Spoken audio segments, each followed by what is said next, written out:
எல்லோரும் சந்தோஷமாக இருக்கீங்களா? சவுண்டு குறை. ப்ரைஸ் குறைச்சியா? ஆண்டுடைய நாமத்திற்கு மகிமை உண்டாவதாக. சில அறிவிப்புகள். ஞாயிற்றுக்கிழமை காலை ஆராதனை வழக்கம் போல் 8 மணிக்கு நடைபெறும். 8 மணிக்கு கழித்து லேட்டாக வரவங்க தயவுசெய்து 8 மணிக்கே வர்றதுக்கு முயற்சி பண்ணுங்கள். உங்கள் ஜெப நாள் மறவாமல் வந்து சபையில் ஜெபித்துட்டு போகும்படி உங்கள் அன்பாய் கேட்டுக்கொள்கிறேன். அதற்கு இடைவெளி விட்டு ரொம்ப நெருக்கமாக உட்காந்து ஜெபிக்க வேண்டாம். கேலண்டர் தேவையானவர்கள் 40 ரூபாய் கொடுத்து நீங்கள் வாங்கி கொள்ளலாம். இந்த கிறிஸ்மஸ் ஆராதனையும் போது ஒரு 200 ரூபாய் நோட்டு பின்னால் விழுந்து கிடந்துச்சு. யாராவது 200 ரூபாய் நோட்டை தவற விட்டுருந்தா இப்போ கை தூக்க வேண்டாம், இப்போ வர வேண்டாம். ஆராதனை முடிந்து நீங்கள் வந்து வாங்கி கொள்ளலாம். வீடு சந்திப்பு பற்றி சில காரியம் நான் சொல்ல விரும்புகிறேன். கர்த்தர் சித்தம் பண்ண 2 வருஷத்தில் என் மேலே எப்போவுமே ஒரு குற்றச்சாட்டு உண்டு. எங்கள் வீட்டுக்கு பாஸ்டர் வர்றதே இல்லை, ரொம்ப நாள் ஆச்சு, வருஷமும் ஆயிடுச்சுன்னு சொல்கிறேன். உண்மை தான், இல்லைன்னு சொல்லலை.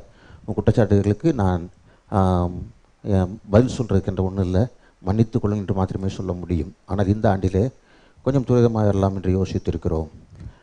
ஒரு காரியத்தை நான் உங்களுக்கு சொல்லணும். சிலருக்குள்ளே சில எண்ணங்கள் இருக்குது. நம்ம வீட்டிலலாம் பாஸ்ட்டு சாப்பிடுவாங்களா அப்படின்ற எண்ணம் இருக்குது.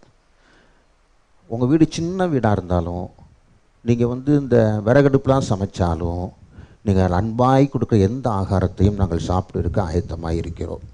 புரியுதுங்களா? ஒரு காரியத்தை நான் சொல்லணும்.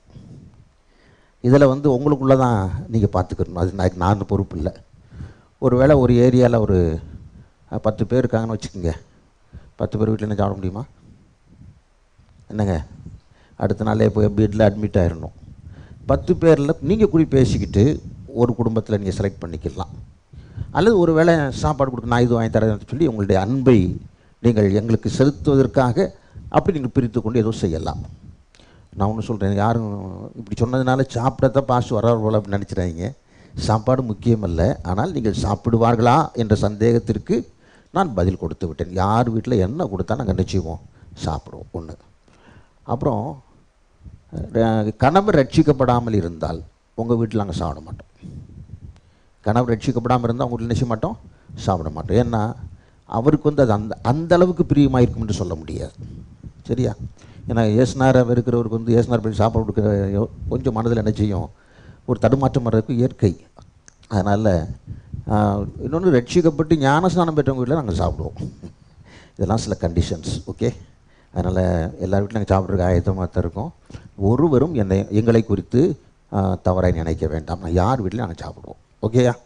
அதனால் இந்த வருஷத்தை வீடு சந்திப்பு நாங்கள் சீக்கிரத்தில் ஆரம்பிக்க எங்களுக்கு ஜெபித்துக் கொள்ளுங்கள். எத்தனை பேருக்கு 6ஆம் நேரத்தை இன்னும் அதிகரிக்கலான்ற எண்ணம் இருக்குது? உங்களுக்கு இல்லைன்னு அர்த்தம். இப்படியே இருங்க பாஸ்டர், இல்லை இன்னொன்று கொஞ்சம் குறைச்சாங்க முடியுங்க பாஸ்டர், சிஎஸ்ஐ டிஎல்ஸ்னால் 1 மணி நேரத்தில் முடிச்சிடறாங்க, நீங்கள் ஏன் 2 மணி நேரம் வச்சுருக்கீங்க அப்படின்னு கேட்குற மாதிரி எனக்கு தோணுது. சரி, நான் உங்கள் முடிவுக்கு விட்டுறேன். 2 மணி நேரம் தான். நீ என்றைக்கு என்னை போட்டு தொல்லை பண்ணுறீங்களோ அன்னைக்கு தான் டைம் கூடும். கர்த்தருடைய வார்த்தைக்கு நேராக நாம் கடந்து செல்வோம். தயவு செய்து யோவான் சுவிசேஷத்தை வாசிக்க வேண்டாம். புதிய ஒரு ஆண்டாக இருப்பதனாலே ஒரு புதிய செய்தியை, புது வருடத்திற்கு ஏற்றார் போன்ற ஒரு செய்தியை நான் கொடுக்கும்படியாக கர்த்தருடைய ஆவியானவர் நடத்தினபடினாலே அந்த செய்தியை நான் கொடுக்கும்படியாக விரும்புகிறேன். ஒருவேளை இந்த செய்தியும் கூட பல நாட்கள் கடந்து போகலாம். சரிங்களா? பல நாட்கள் என்ன செய்யலாம்? கடந்து போகலாம். ஒருவேளை அப்படி கடந்து போனாலும் கூட இந்த செய்தி முடித்த பிறகு தான் எந்த செய்திக்கு வருவோம்? யோவான் சுவிசேஷத்துக்கு வருவோம். பரவாயில்லையா? எல்லாருக்கும் இப்படி அப்படிமா கேட்க சந்தோஷம் தானே? பாஸ்டர் வாக்கூட போட்ட விட்டு எங்களை சந்தோஷமான கேள்வி கேட்டு எங்களை தொல்லை பண்ணாதீங்க பாஸ்டர். நாங்கள்லாம் சந்தோஷமாக தான் இருக்கோம். அகத்தின் அழகு முகத்தில் தெரியும், அதனால் வாயை மூடிக்கிட்டோம். அல்லேலூயா. கர்த்தருக்கு மகிமை உண்டா. வாசிக்கலாமே.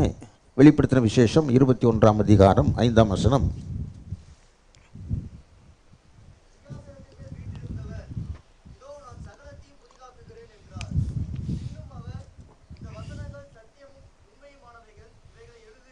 ஒரு சகோதரி வாசிங்க.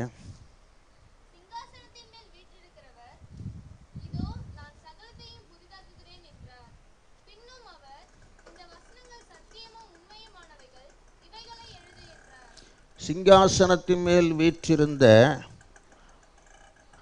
தேவனாகிய கர்த்தர், இதோ நான் சகலத்தையும் என்ன செய்கிறேன்? புதிதாக்குகிறேன் என்று சொல்லியிருக்கிறார். Then he have sat on the throne said, behold, I make all things new.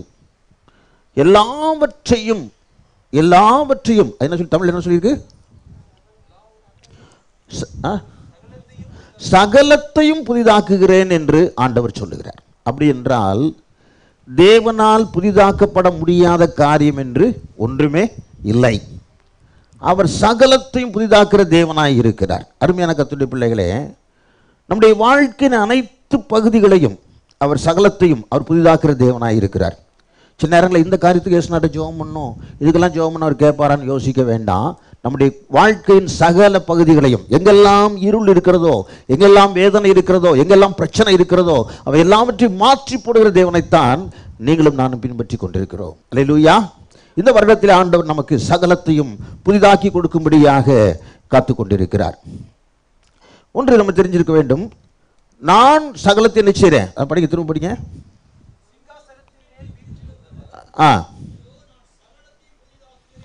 அது எப்படி மாற்றினா தப்பு கிடையாது. சிங்காசனத்தில் வீற்றிருக்கிறவாகிய நான் சகலத்தையும் என்ன செய்கிறேன்?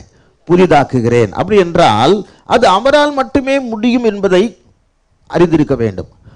அது நம்மால் புதிதாக்க முடியவைகளை, புதிதாக்க முடியாதவைகளை, புதிதாக்கி கொள்ள முடியாத எந்த ஒரு காரியமாக இருந்தாலும் அவரே அதை என்ன செய்கிறார்? புதிதாக்குறார். நான் எவ்வளோ செஞ்சு பார்த்தேன், ஒன்றும் மாற்றம் வரலையே என்று யோசிக்கிறோமா? அந்த காரியத்தை ஆண்டவர் புதிதாக்கி தரும்படியாக வாஞ்சிக்கிறார். தேவன் நம்முடைய காரியங்களை மாற்ற பழைய நிலைமைகளை, வேதனை, கசப்பு, வெறுப்பு, தன்னைத்தானே நொந்து கொள்ளுதல், தாழ்வு மனப்பான்மை, சுய பரிதாபம், இப்படி எத்தனையோ சொல்லி கொண்டு போகலாம். இவை எல்லாவற்றையும் கர்த்தர் நினைச்சுகிறார், புதிதாக்குகிறார். அல்லேலூயா, அல்லேலூயா. இந்த சுய பரிதாபம் சொல்ல செல்ஃப் பிட்டினஸ் என்று சொல்லுவார்கள். Inferiority complex. ஒருத்தர் ஒப்பிட்டு பார்த்து நம்ம இதுக்கெல்லாம் தகுதி இல்லை அப்படின்னு நினைக்கிறவங்களாம் உண்டு. ஆடு மேய்க்கிற மோசையை தான் ஆண்டவர் 6 லட்சம் பேருக்கு அதிகமான ஜனங்கள் நடத்தும்படி தெரிந்து கொண்டார். யாருங்க அவர்?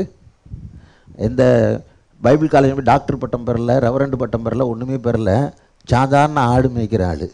அந்த ஆடு மேய்க்கிற ஆள் எழுதி வச்ச இந்த 5 ஆகமங்களில் அதை வச்சு தான் படிக்கிறோம் மற்றும் கற்றுக் கொடுக்குறோம். அதை வச்சு தான் பைபிள் காலேஜ் நடத்துகிறாங்களே ஒழிய இவர் புதிதாக ஒரு வேதத்தை நினைச்சு உண்டு பண்ண இல்லை, உண்டு பண்ண முடியாது, உண்டு பண்ண மாட்டார்கள், உண்டு பண்ணாலும் ஏற்றுக்கொள்ளப்பட மாட்டாது. ஆனால் அந்த ஆடு மேய்க்கிறவனாகி அவனுக்கு எவ்வளவு தேவனுடைய பிரசன்னம் இருந்திருந்தால் இந்த 5 ஆகமங்களை எழுதியிருப்பான்.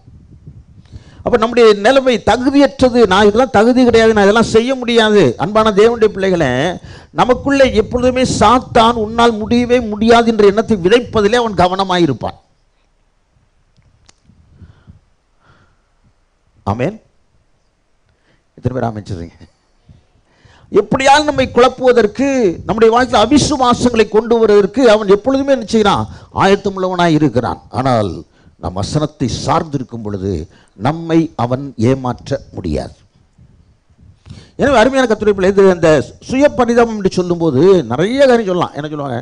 எனக்கு ஒன்றுமே தெரியலையே, எதை தொட்டாலும் அது தோல்வியாகிறதே, எவ்வளவு பிரயாசத்தோடு செய்தாலும் அதில் வெற்றி என்னால் பார்க்க முடியலையே, எதையும் சரியாய் செய்யக்கூடிய ஞானம் எனக்கு இல்லையே, அதை பெற்றுக்கொள்ள எனக்கு தகுதி இல்லையே, எனக்கென்று உதவி செய்ய யாருமே இல்லையே, என்னுடைய வீட்டில் கூட யாரும் என்னை முக்கியப்படுத்துறது இல்லையே, நான் ஏன் தான் பிறந்தேனோ, வந்துடும், எல்லாம் வந்துடும். இதெல்லாம் சொல்லிட்டு என்ன செய்வோம் அப்படின்னா, நான் வாழ்கிறதே வேஸ்ட்டுங்க, எனக்கு ஒன்றும் தெரிய மாட்டேங்குதே. பாருங்கள்,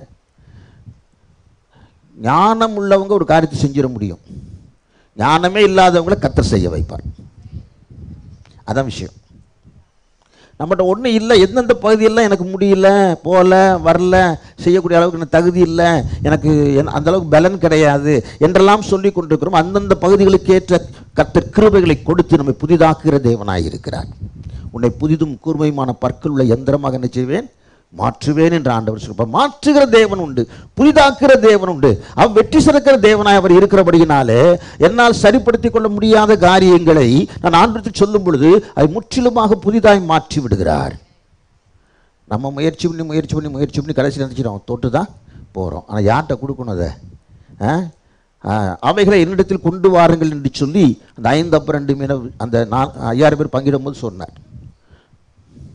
bring them here to me. அப்போ நம்ம அப்பாட்ட எல்லாத்தையும் கொண்டு வந்துடணும். எத்தனை பேர் ஃப்ரீயாக இருக்குன்னு ஆசைப்படுறீங்க? அல்லேலூயா. அப்போ என்ன செய்யணும்?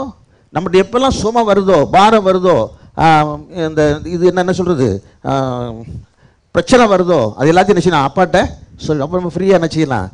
இருக்கலாம். அன்பான தேவனுடைய பிள்ளைகளே, நான் உங்களுடைய தாழ்மையோடு ஒன்றை சொல்லிக்கொள்ள முடியும். எங்களுடைய வாழ்க்கையில் தேவனுடைய கிருபையை அதிகமாக ருசிச்சிருக்கோம். நிறைய காரியங்களில், அதாவது நான் பொதுவாக எங்கள் குடும்ப காரியங்களை, என் பிள்ளைகளுடைய காரியங்களை நம்ம சபையில் நான் சொல்கிறது இல்லை. ஆனால் எத்தனை பெரிய பெரிய போராட்டம்லாம் சந்தித்தோம் என்பது எங்களுக்கு தான் தெரியும். அப்படிப்பட்ட சூழ்நிலைகள் மத்தியிலே ஆண்டவர்களை நேசித்த விதத்தை பார்க்கும் பொழுது மிகவும் ஆச்சரியமாக இருக்கிறது.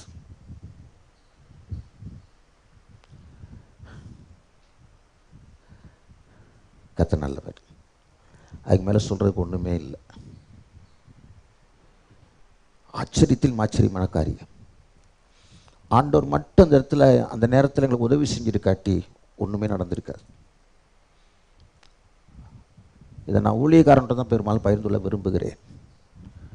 சபையில் சொல்வது எனக்கு அவ்வளவு சிறப்பாய் தெரியவில்லை. ஆனால் ஒன்று எனக்கு நிச்சயம், அந்த கடினமான சூழ்நிலையில் அடுத்து என்ன நடக்குமோ என்ற ஒரு பிரச்சனைக்குரிய சூழ்நிலையில் ஆண்டவர் நேர்த்தியாய் நடத்தினார் என்று நான் சொல்லுவேன். அல்லேலூயா. நான் ஒரு காரியம், உண்மையாக இருக்க விரும்பினா தான் கர்த்தர் நேர்த்தியாய் நடத்துவார். அந்த உண்மையை, உள்ளத்தில் உண்மை இருக்க விரும்புகிறீர். அந்த உண்மையாக இருக்கும்போது நாங்கள் அந்த போராட்டத்தில் நாங்கள் உண்மையாக இருக்க விரும்பினோம், சொல்லுவோம். கர்த்தர் சித்தன்னா ஓகே, இல்லைன்னா பரவாயில்ல என்று ஏற்றுக்கொள்ளக்கூடிய ஒரு பக்குவத்தில் உண்மையாய் சொன்னதினாலே, உண்மையாய் நடந்து கொண்டதினாலே தேவன் அந்த இடத்துல வெட்கப்படுத்தவே இல்லை. இல்லாட்டி முடிஞ்சு போயிருங்க, எல்லாம் முடிஞ்சு போயிருக்கும். அப்படியே தலை சுத்துற காரியம், அது பயங்கரமான போராட்டத்துக்கு காரியம். ஆனால் அது தேவன் எங்களுக்கு இரக்கம் பாராட்டினார். கர்த்தர் நல்லவராக இருக்கிறார். அல்லேலூயா. நான் ஏன் சொல்கிறேன்னா, அவ்வளோ கடினமான ஒரு சூழ்நிலை, அது எப்படி அதை சந்திக்கிறது, எப்படி அதை தாண்டி போகிறது, எப்படி இந்த காரியத்தை என்ன விதத்தில் நம்ம முடிவெடுக்க முடியும், சொல்ல முடியாத சூழ்நிலை. தேவன் அனுக்கிரகம் பண்ணினார். அந்த அந்த சம்பவத்தை நினைச்சாலும் எனக்கு கண்ணில் கண்ணீர் வந்துடும். ஆண்டவர் எவ்வளோ கிருபையாய் நடத்தினார் என்று சொல்லி தைரியமாக நான் சொல்ல முடியும். கர்த்தருக்கு மகிமை உண்டாகட்டும். எனவே அருமையான கர்த்தருடைய பிள்ளையே, என் வீட்டில் கூட என்ன செய்ய முடியும், என்ன முக்கியப்படுத்த மாட்டேங்கிறாங்க. ஏங்க, உங்களை முக்கியப்படுத்தினா மட்டும் உங்களுக்கு என்ன வேறு ஏதாவது விசேஷமானது கிடைக்க போகுதா? ஒன்று தெரிஞ்சுக்கங்க, உங்களை முக்கியப்படுத்தாட்டே நல்லதுன்னு நினச்சிக்கோங்க. அல்லேலூயா. எத்தனை பேர் தேவனால் முக்கியப்படுத்தப்பட விரும்புகிறீர்கள்? எத்தனை பேர் மனிதனால் முக்கியப்படுத்தப்பட விரும்புகிறீர்கள்? பாஸ்டர், தேவனாலும் முக்கியப்படுத்தப்பட வேண்டும், மனிதனாலும் முக்கியப்படுத்தப்பட வேண்டும் இல்லையா? இது என்ன சொல்கிறது, மாய்மாலமான ஒரு வாழ்க்கை. தாவீது அற்பமான வேலைக்கு அனுப்பப்பட்டான், அவன் தான் தேசத்திற்கு ராஜாவாய் மாறினான். உங்களை முக்கியப்படுத்தாத இடத்துல நீங்கள் அழக்கூடாது. அல்லேலூயா. உங்களை முக்கியப்படுத்தாத இடத்துல நீங்கள் நினைச்சக்கூடாது, அழக்கூடாது. என்ன செய்யணும்? பிரைஸ் தி லார்ட் சொல்லணும். ஏனென்றால் அந்த மனிதரால் முக்கியப்படுத்தப்படக்கூடிய இடத்திற்கு நாம் வருவோம் என்று சொன்னால் ஒரு நாள் சொல்லி காமிப்பாங்க, கண்டிப்பாக சொல்லி காமிப்பாங்க. ஆனால் தேவனே முக்கியப்படுத்துவார் என்று சொன்னால் நமக்கு ஒரு பெரிய மகிழ்ச்சி இருக்கும். இன்னும் தேவனுடைய அன்பு நமக்குள்ள பெருகும். ஆண்டவரை நம்ப நமக்கு அது உதவியாக இருக்கும். எனக்கு அருமையான சகோதரனே, சகோதரியே, என்னை யாரும் முக்கியப்படுத்த மாட்டாங்கன்னு நினைக்கிறீங்களா? சில நேரங்களில் கல்யாணம் பண்ணி கணவரை இழந்தவர்கள் அல்லது பிள்ளை இல்லாதவர்கள் ஏதாவது ஒரு குடும்பத்தில் நடக்கிற இடங்களுக்கு ஒரு முக்கியமான நிகழ்ச்சிக்கு போகும்போது அவங்கள என்ன செய்கிறாங்க, சமயத்தில் வேறு கண்ணோடு பார்க்குறாங்க. இருக்கட்டும், அப்படி பார்க்கிறவர்கள் வாழ்க என்று சொல்லுங்கள். உங்களை வேதனைப்படுத்துகிற கண்கள் குருடா போட்டுன்னு நினைக்கக்கூடாது. ஒருவேளை அவர்கள் தேவனுடைய அன்பை அறிந்திருந்திருப்பார்கள் சொன்னால் உங்களை அப்படி நினைக்க மாட்டாங்க. நீங்கள் ஜெபம் பண்ணுங்கம்மா. நம்ம சொல்லுவோம், இல்லைங்க எனக்கு என்னதில்லை, எனக்கு அதிர்ஷ்டமே இல்லை, பழைய நிலைமையில் இப்போ சொல்லக்கூடாது. எனக்கு இப்படி சொல்லுவோம், எனக்கு தகுதியே இல்லை, எனக்கே இப்படி இருக்குது, நான் இப்படிங்க ஜெபம் பண்ணுறேன். இல்லைண்ணே இல்லைக்கா, நீங்கள் தான் ஜெபம் பண்ணணும். Praise the Lord.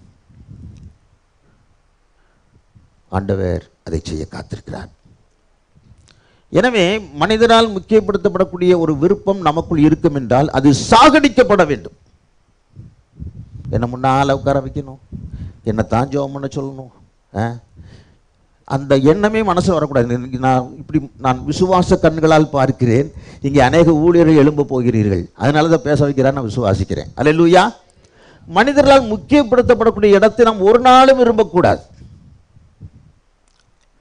இயேசு கிறிஸ்து சாதாரணமானவராக இருந்தார். எத்தனை பேர் ஆமென் சொல்கிறீங்க?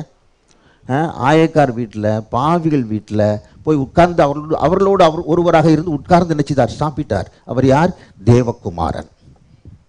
நான் யார் தெரியுமா? தேவகுமாரன். எனக்கு ஸ்பெஷல் சீட் போடணும், எனக்கு ஸ்பெஷலாக ஒரு டைனிங் டேபிள் கொண்டு வந்து வைக்கணும், எனக்கு வெள்ளித்தட்டில் சாப்பாடு கொடுக்கணும். ஆண்டவர் சொல்லவே இல்லை. இன்றைக்கி அநேக ஊழியக்காரங்க தன்னை மகிமைப்படுத்தணும், தன்னை உயர்த்தணும், தன்னை விசேஷமாக ஒரு காரியம் தனக்கு செய்யணும் அப்படின்றலாம் எதிர்பார்த்திருப்பதுனால தான் ஊழியங்கள்லாம் வளரவே மாட்டேங்குது. ஒரு ஊழியக்காரனுடைய கண்கள் ஊழியத்தில் மாத்திரம் இருக்கும் என்று சொன்னால் அவன் மற்ற எந்த காரியத்திலும் ஒரு மேன்மையை விரும்பவே மாட்டான். தேவனால் வருகிற மேன்மைதான் நமக்கு ஆசீர்வாதமானது. அல்லேலூயா. சரி, இருக்கட்டும். இப்படியாக நம்முடைய வாழ்க்கையில் என்னென்ன காரியத்தில் முடியலையோ அதெல்லாம் கர்த்தர் நினைச்சுகிறார். நான் சகலத்தையும் புதிதாய் படிங்க.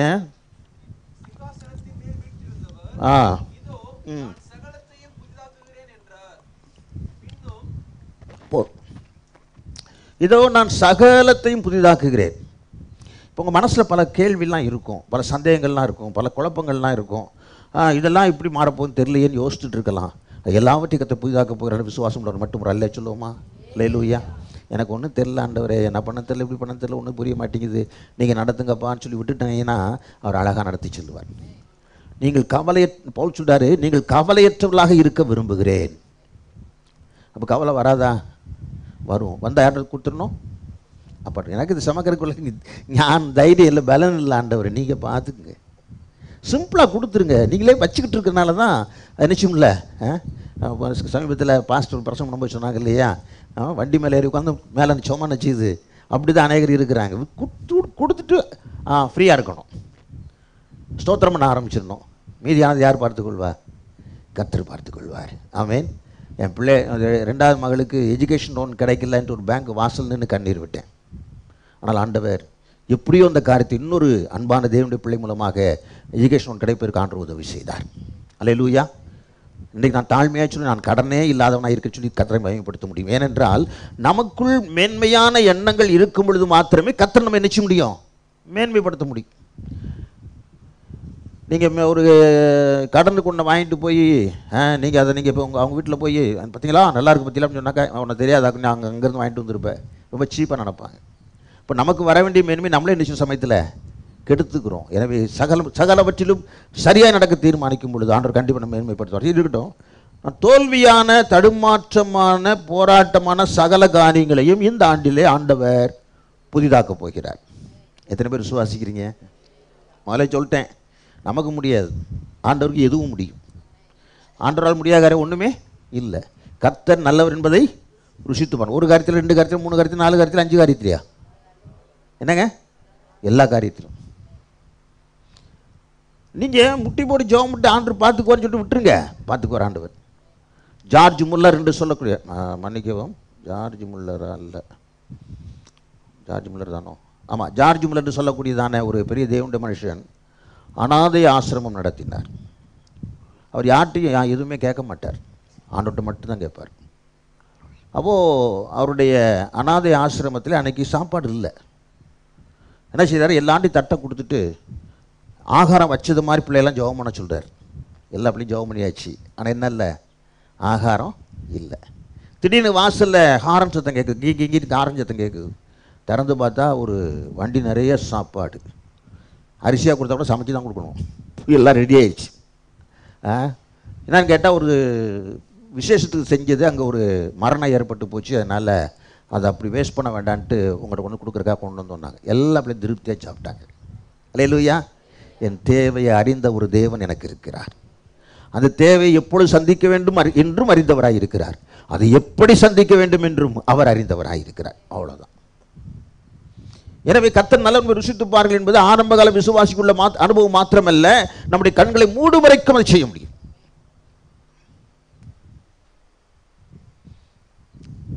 எத்தனை பேர் இப்படி ஜெபம் பண்ணீங்கன்னு தெரியாது.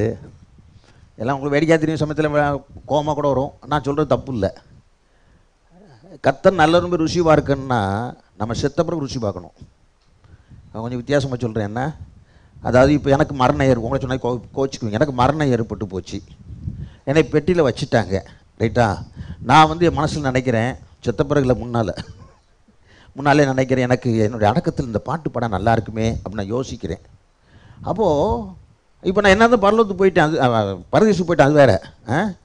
பூமியில் ஓரளவு எனக்கு தெரியுதுன்னு வச்சுங்க. தெரிஞ்சால் நான் என்ன பாட்டை விரும்புகிறேன் அதே பாட்டை பாடுவாங்க. கர்த்தர் நல்ல விரும்ப எப்படி ருசி பார்க்குறேன்? மரித்த பின்பும். அல்லேலூயா. நம்ம தன்னுடைய பிள்ளைகளை சின்ன அற்ப ஆசைகளை கூட அவர் நிறைவேற்றி கொடுக்க வாஞ்சிக்கிறார், துடித்து கொண்டிருக்கிறார்.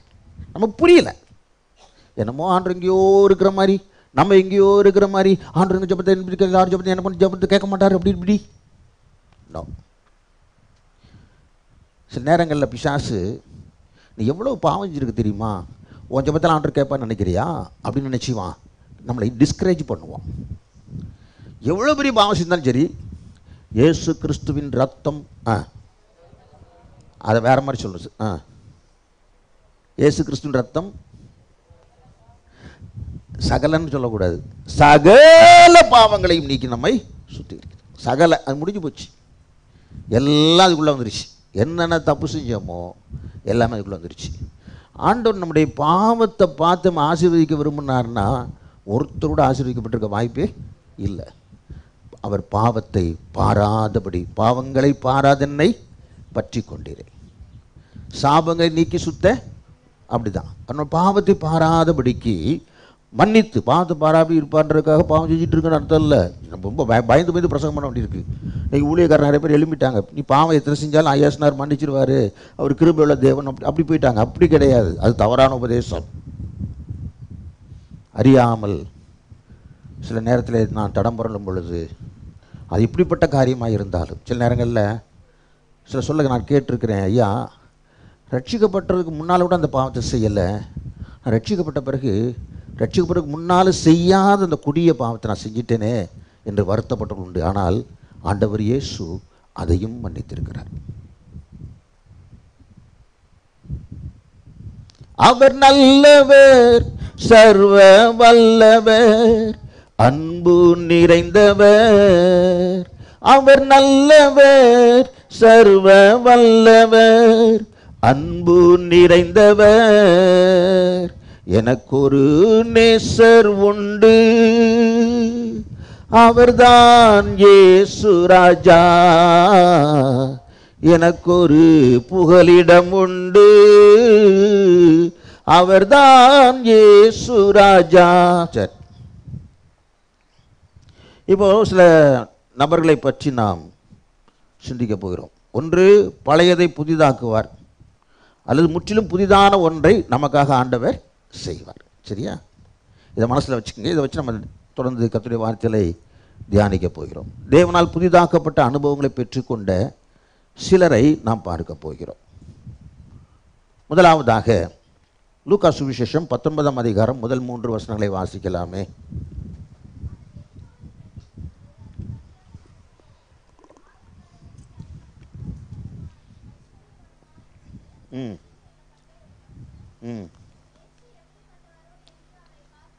போதும். இயேசு எப்படிப்பட்டவரோ என்று அவரை பார்க்க வகை தேடினார். உன்னுடைய வாழ்க்கை புதிதாக்கப்பட்டுச்சா இல்லையா? முதலாவது நான் சொல்ல விரும்புகிற ஒரு குறிப்பு, புதிதாக்கப்பட்ட வாழ்க்கை. ஒன்றை நாம் தெரிந்திருக்க வேண்டியது அவசியம். ஆண்டவர் நம்முடைய வாழ்க்கையிலே தொடர்ந்து தம்முடைய கிருபை விளங்க பண்ண வேண்டும், புதிய காரியங்களை செய்ய வேண்டும், எல்லாவற்றையும் புதிதாக்க வேண்டும் என்ற எண்ணம் நமக்குள் இருக்கும் என்றால் அந்த காரியம் எந்த இடத்திலிருந்து ஆரம்பிக்க வேண்டும்? 2 கொரிந்தியர் 5ஆம் அதிகாரம் 17ஆம் வசனம் படிங்க. இப்படி இருக்க ஒருவன் கிறிஸ்துவுக்குள் இருந்தால்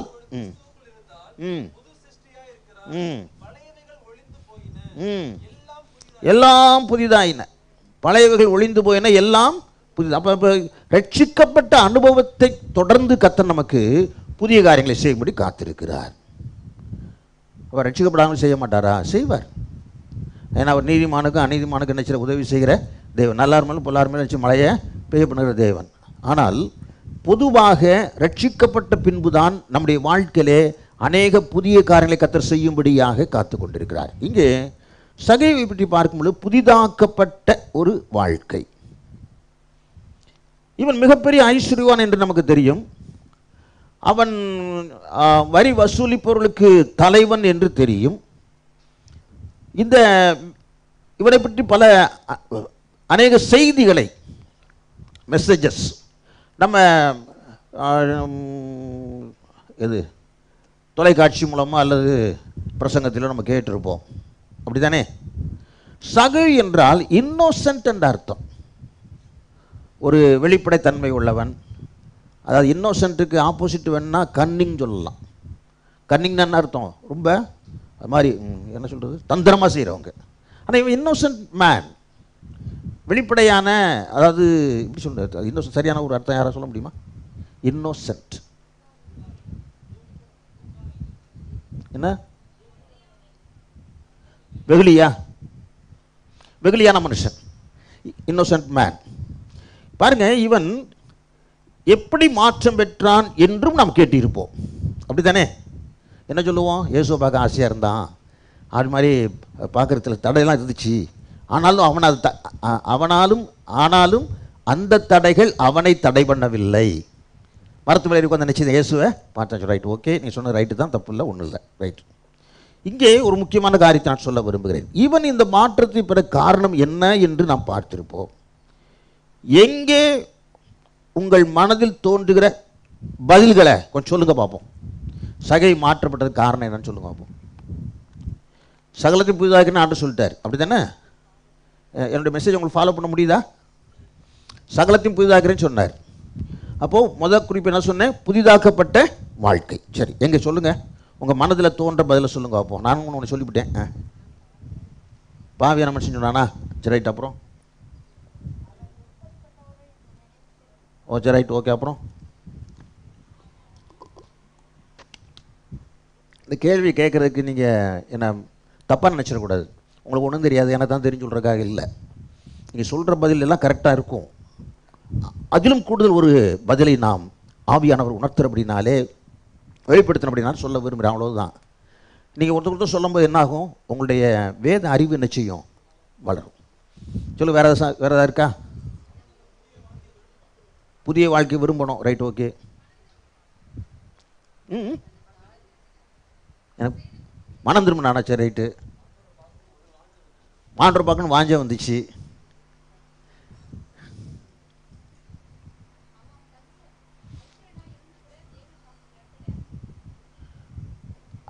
தேவன் தேவனை பார்க்க அவன் ஆசைப்பட்டான், ரைட், ஓகே. சரி சரி சரி சரி, ஓகே ஓகே, பரவாயில்ல. சகேயுவின் வாழ்க்கையில் மாற்றம் உண்டாக காரணம் என்ன?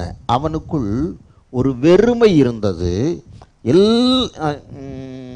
விரக்தி இருந்தது.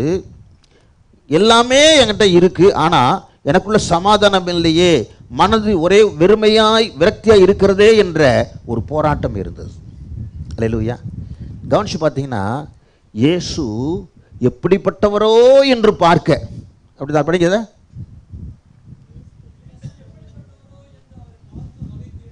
இயேசு எப்படிப்பட்டவரோ என்று பார்க்க வகை தேடினார். எப்படிப்பட்டவரோ என்று சொல்லும்போது, அப்படியானால் இவர் தான் என் வெறுமையை மாற்றி, விரக்தியின் வாழ்க்கையை மாற்றி உண்மையான சந்தோஷத்தை சமாதானத்தை கொடுப்பவரோ என்று பார்க்க ஆசைப்பட்டான். அல்லேலூயா. புரிஞ்சுட்டு வருதா? புரியுதா? அவனுக்குள்ளே வெறுமை இருக்கிறது, ஏமாற்றம் இருக்கிறது, ஒரு விரக்தி இருக்கிறது. வெளியில் யாரு தான்? பந்தாவான ஆளு தான். நிறைய பணம்லாம் அவர் நினைச்சிருக்கிறாரு, வச்சிருக்காரு. பணம் வச்சிருக்க எல்லாரும் சந்தோஷமா இருக்கா நம்ம நினைச்சிடக்கூடாது. பணம் தான் ஒரு மனுஷன் சந்தோஷத்தை கொடுக்கும்னு நினைச்சிக்கூடாது, நினைச்சிடக்கூடாது. இங்கே நான் ஒரு காரியம் சொல்ல விரும்புகிறேன். எத்தனை பேர் நம்முடைய சபைக்கு நிறைய ஐஸ்வர்யங்கள் வரணும்னு ஆசைப்படுறீங்க? கையை வச்சு வரல சொல்லுங்க. சரி, அவங்க எதுக்கு வரணும்னு ஆசைப்படுறீங்க? சில நேரம் சொல்லுவாங்க, என்ன பிரதர் எல்லாம் ஏழப்பட்ட விசுவாசியா, ஏன்னா பாவப்பட்ட விசுவாசி வந்து உட்காந்துருக்கு, அவன் கோடீஸ்வரன்லாம் இருக்கான், அவன்லாம் சபைக்கு வந்து ஒரு பெரிய பில்டிங்கே கட்டிடலாம். அப்போ இவங்களுடைய நோக்கம் இவங்களுடைய விருப்பம் சபைக்கு ஐஸ்வர்யன் வரணும். ஆனால் எதுக்கு வரணும்?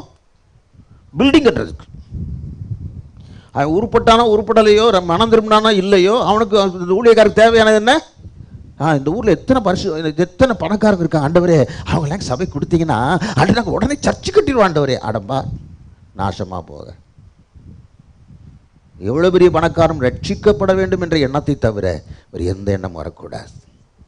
ஆமேன். அப்படி கண்கள் அவருடைய ரட்சிப்பைத்தான் நோக்கி பார்க்க வேண்டும் ஒழிய அவங்க பாக்கெட்டை நோக்கி பார்க்கக்கூடாது, அவங்க பேங்க் அக்கௌண்ட்டை நோக்கி பார்க்கக்கூடாது, அவங்க பீரோவை நோக்கி பார்க்கக்கூடாது. கொடுக்கட்டும், கொடுக்காம போட்டோம், அது அவங்கள சார்ந்தது. ஆனால் சில நேரங்களில் சில இப்படிலாம் நினைப்பாங்க. சொல்கிறேன்னு யாரும் தப்பாச்சுக்காதீங்க, யார்ட்டையும் கோச்சிக்காதீங்க. மயிலாடுதுறை பெரோயா ஜப வீடு பணக்கார சபைங்க. ஆமாங்க, நாங்கள் பற்றிலாம் மழை பெஞ்சா ஓடுகும், அதெல்லாம் உட்காந்துருக்கோம். இந்த ஷீட்டை மாற்றுறதுக்கு எத்தனை லட்சம் ஆகுன்னு யோசித்து பார்த்து மண்டையை பிச்சுக்கிட்டு என்னடா பண்ணலான்னு யோசிச்சுட்டு இந்த கட்டடம்லாம் உள்ளுக்குள்ளே இன்னும் ஆழமாக போலையே, மேற்போக்காக வச்சுருக்கிறோமே, 4 பேர் சேர்ந்து தள்ளினா சுவரே விழுந்துருமே, அதை நினச்சி இப்படிதான் மகள் செய்யலான்னு பார்த்துட்டு நம்ம எப்படி நினச்சிட்டு இருக்கோம். அனைவருடைய என்ன மயிலாடுதுறை பாஸ்டர், பெரோயாஜபட்டி பாஸ்டர் டேனியல் தயாநிதி அவர் தான் பணக்காரன். ஏப்பா நீ சொன்ன மாதிரி நல்லதான் நல்லது. என்ன பாருங்க, ஒரு மனிதன் ரட்சிக்கப்பட வேண்டும் என்ற சிந்தை தவிர வேறு சிந்தையே வரக்கூடாது. எவ்வளோ பெரிய பணக்காரர் இருக்கட்டும், ஒரு பெரிய பணக்காரர் வர இங்கே உட்கார வைக்க முடியுமா சொல்லுங்களேன். ஆனால் செய்கிறாங்க தெரியுமா உங்களுக்கு? நிறைய சபைகளில் ஊர் முக்கியஸ்தர், அப்புறம் என்ன சொல்லுவாங்க, பஞ்சாயத்து தலைவர், பிரசிடென்ட்டு, அது தலைவராக, ரைட், ஓகே, இவர் தெருவிலேயே ஒரு பெரிய ஐஸ்வர்யவான் அவங்க முன்னால் வச்சு ஆண்டவர் தலை அந்த ஒரு அப்படி ஒருத்தர் முன்னால் வச்சா இயேசுநாதருக்கு தலை குனிவு. ஆமேன். சரி இருக்கு, அது போட்டு அப்படியே போயிட்டோம். இவன் மனதிலே ஒரு வெறுமை இருந்தது, ஒரு விரக்தி இருந்தது, ஒரு ஏமாற்றம் இருந்தது, அவனுடைய சந்தோஷம் இல்லை, சமானத்தை இல்லை. இயேசு எப்படிப்பட்டவரோ என்று பார்க்க வகை தேடினான். என்னமோ இயேசு பற்றி சொல்றாங்களே, என் வெறுமை நீக்கத்தக்கவர் இவர்தானோ, எனக்கு சமானத்தை கொடுக்கக்கூடிய இவர்தானோ, இவரால் தான் செய்ய முடியுமோ என்ற இந்த ஏக்கத்தை அவன் வெளிப்படுத்தும்படியாகத்தான் இயேசுவை சந்திக்க விரும்பினார். தேவ பிள்ளையே, புதிதாக்கப்பட்ட வாழ்க்கை, அவனுக்குள்ள வெறுமை விரக்தி இருந்தது, எல்லாம் இருந்துச்சானா மனதில் சமாதானம் இல்லை. இயேசு எப்படிப்பட்டவரோ என்று பார்க்க, அப்படியானால் இவர் தான் என் வெறுமையை மாற்றி, விரக்தியின் வாழ்க்கையை மாற்றி உண்மையான சந்தோஷத்தை சமாளித்து கொடுப்பவரோ என்று பார்க்க ஆசைப்பட்டான். அப்படியானால் இந்த வெறுமையை நீக்கிக்கொள்ள அவன் வேறு பல விதங்களை முயற்சி செய்து விட்டு கடைசியாக ஆட்ட வர்றான், இயேசுட்ட வர்றான். அவன் தன் வெறுமையை நீக்கிக்கொள்ள, மாற்றிக்கொள்ள, விரக்தியிலிருந்து விடுபட எத்தனையோ வழிமுறைகளை பின்பற்றி இருப்பான். ஒரு ஜோசியக்காரன் வர சொல்லியிருப்பான், ஒரு குடும்பக்காரன் வர சொல்லியிருப்பான், ஒரு வேளை மந்திரவாதி வர சொல்லியிருப்பான், என்னென்னமோ சொல்லி அவனுக்கு பணம் இருக்குல்ல இல்லையா, அவ்வளோ கொடுத்து எப்படியாவது தன்னுடைய வெறுமை மாறணும், விரக்தி மாறணும், உண்மையான சந்தோஷத்தை பெற்றுக்கொள்ளணும், சமாதானத்தை பெற்றுக்கொள்ளணும் அப்படின்னு சொல்லி நினைச்சுவான். இவ்வளோ முயற்சி பண்ணி பார்த்துருப்பான். சில சொல்லுவாங்க, 5000 ரூபாய் இந்த தாயத்தை கையில் கட்டிக்க, 10 நாள் உன் பிரச்சனை தீரலைன்னா என்னை வந்து கேளு. 10 நாள் பிரச்சனை தீரலை சொன்ன ஆளும் அங்கே இல்லை. ஆமேன். தெரியும் அவனுக்கு, அந்த 5000 ரூபா கொடுத்து அவனை கட்டி விட்டாலும் பிரச்சனை தீராதுன்னு அவனுக்கு தெரியும். ஆனால் 10 நாள், ஏன்னா 10 நாள் எதுக்கு? நான் உனக்கு கண்ணில் படாமல் எங்கேயா ஓடுறது, நான் இடத்த தேடணும். அநேகர் தவறான விதத்திலே சரியான வழியை கண்டுபிடிக்க முடியாதபடி தடுமாறிக்கொண்டிருக்க. சகைவுக்கும் இந்த சோர்வு இருந்தது, என் மனம் விரக்தியாக இருக்குது, வெறுமையாக இருக்கு. ஏன்னா பணக்காரங்க எல்லாருமே சந்தோஷமாக இருக்கிற இல்லைங்க. இது என்னுடைய வாழ்க்கையின் அனுபவம். நான் பிஸ்னஸில் இருந்தேன், நிறைய காசு இருந்துச்சு, காசுக்கு பஞ்சம் இல்லை, சாப்பாட்டுக்கு பஞ்சம் இல்லை, என்ன வேணால் சாப்பிட்லாம். எங்கள் அந்த நாட்களில் நான் உட்காந்து சாப்பிட்ற நேரத்தில் பிரியாணி வாங்கிச்சு எல்லோரும் ½ பிளேட் பிரியாணி சாப்பிடுவாங்க. இந்த ஊரில் பிரியாணி முட்டையாக சொல்கிறாங்க. அங்கே என்ன சொல்கிறது, ½ பிளேட்டு, குவார்ட்டர், அது பாதி, அது 1/4 பிளேட், அந்த மாதிரிலாம் உண்டு. முழு பிரியாணி அப்படிலாம் உண்டு. ஒரு ஆள் அங்கே சாப்பிட்னா, மதுரை பக்கம் சாப்பிட்னா ½ பிளேட் பிரியாணி தான் சாப்பிட முடியும். நான் 3/4 பிளேட் வாங்கி சாப்பிடுவேன், ஒண்டியாக சாப்பிடுவேன். காரணம் வசதி, காசு இருந்துச்சு.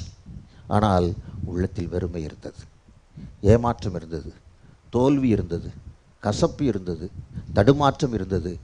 ஏன் உலகத்தில் வாழத்தான் வேண்டுமா என்ற கேள்வியும் வந்தது. அந்த நேரத்தில் ஆண்டவர் என்னை அற்புதமாய் பிடித்து விட்டார்.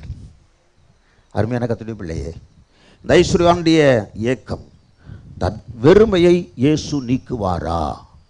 அந்த எண்ணத்தில் தான் அவரை பார்க்க ஆசைப்பட்டான். கடைசியாக என்ன செய்றான்? இயேசுட்ட வர்றான். எல்லாம் செஞ்சு பார்த்து வெறுமை நீங்களையே, அப்போ இயேசு தான் வெறுமை நீக்க முடியுமோ? இயேசு எப்படிப்பட்டவரோ, என் வெறுமை நீக்கக்கூடியவரோ என்ற அந்த கேள்வியோடு கூட அங்கே வருகிறான். முடிவிலே அவரை சந்தோஷமாக வீட்டுக்கு அழைத்து செல்கிறான். மனம் திரும்புகிறான். அவருடைய வெறுமை மாறினது, விரக்தி மாறினது, தடுமாற்றம் மாறினது. தன்னுடைய அதிகமாக சம்பாதித்த படத்தில் எடுத்து கொடுத்து விட்டான். அது இருக்கிறதுனால எனக்கு வெறுமை இருக்குன்னு தெரிஞ்சுக்கிட்டு தவறான விதத்தில் சம்பாதித்த பணம் தான் என்னை வெறுமையை அதிகரிச்சிருக்கு சொல்லி உணர்ந்து எல்லாத்தையும் திருப்பி கொடுத்துட்டு சந்தோஷமாக இருந்தான். நீங்கள் யாருடைய சொத்தையாகிலும் உங்களுக்கு சொந்தமாக அபகரித்திருந்தால், யாருடைய பணத்தையாகிலும் திருப்பி கொடாடி உங்களுக்குள்ளே வைத்திருந்தால், எந்த ஒரு பொருளையாகிலும் மற்றவர்களுக்கு என்று தெரிந்தும் உங்களுக்கு சொந்தமாக வைத்திருந்தால் உங்களுக்கு சமாதானம் இருக்காது. அவன் திருப்பி கொடுத்துட்டான். அல்லேலூயா. இப்போ அவன் கை எப்படி இருக்குது? சுத்தமாக இருக்குது.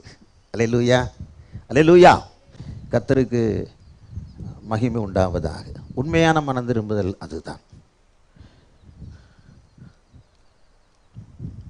இயேசு உடைய வெறுமையை நீக்கினாரா இல்லையா? நீக்கினாலும் சந்தோஷம் வந்துருச்சு. மிகுந்த சந்தோஷத்தோடு கர்த்தருக்கு மகிமை உண்டாகட்டும். எனவே அருமையான கர்த்தருடைய பிள்ளையே, புதிதாக்கப்பட்ட வாழ்க்கை, உடைய வாழ்க்கை புதிதாக இருக்கிறதா? பழைய வாழ்க்கை வாழ்ந்து கொண்டிருக்கிறாயா? அல்லது இன்னும் இயேசுவால் சந்திக்கப்படாத இடத்தில் தான் இருந்து கொண்டிருக்கிறாயா? சகையு இயேசுவை சந்தித்தான், புதிய வாழ்க்கை பெற்றுக்கொண்டான். நீங்களும் நானும் புதிய வாழ்க்கை பெற்றுக்கொள்ள வேண்டும் என்று சொன்னால் இயேசுவை சந்திப்பதை தவிர வேறு வழியே கிடையாது. அல்லேலூயா. எனவே ஒரு புதிதாக்கப்பட்ட வாழ்க்கைக்கு சகையு சொந்தக்காரனாய் மாறினான். இரண்டாவதாக அப்போஸ்தலர் 26ஆம் அதிகாரம் 19ஆம் வசனம்.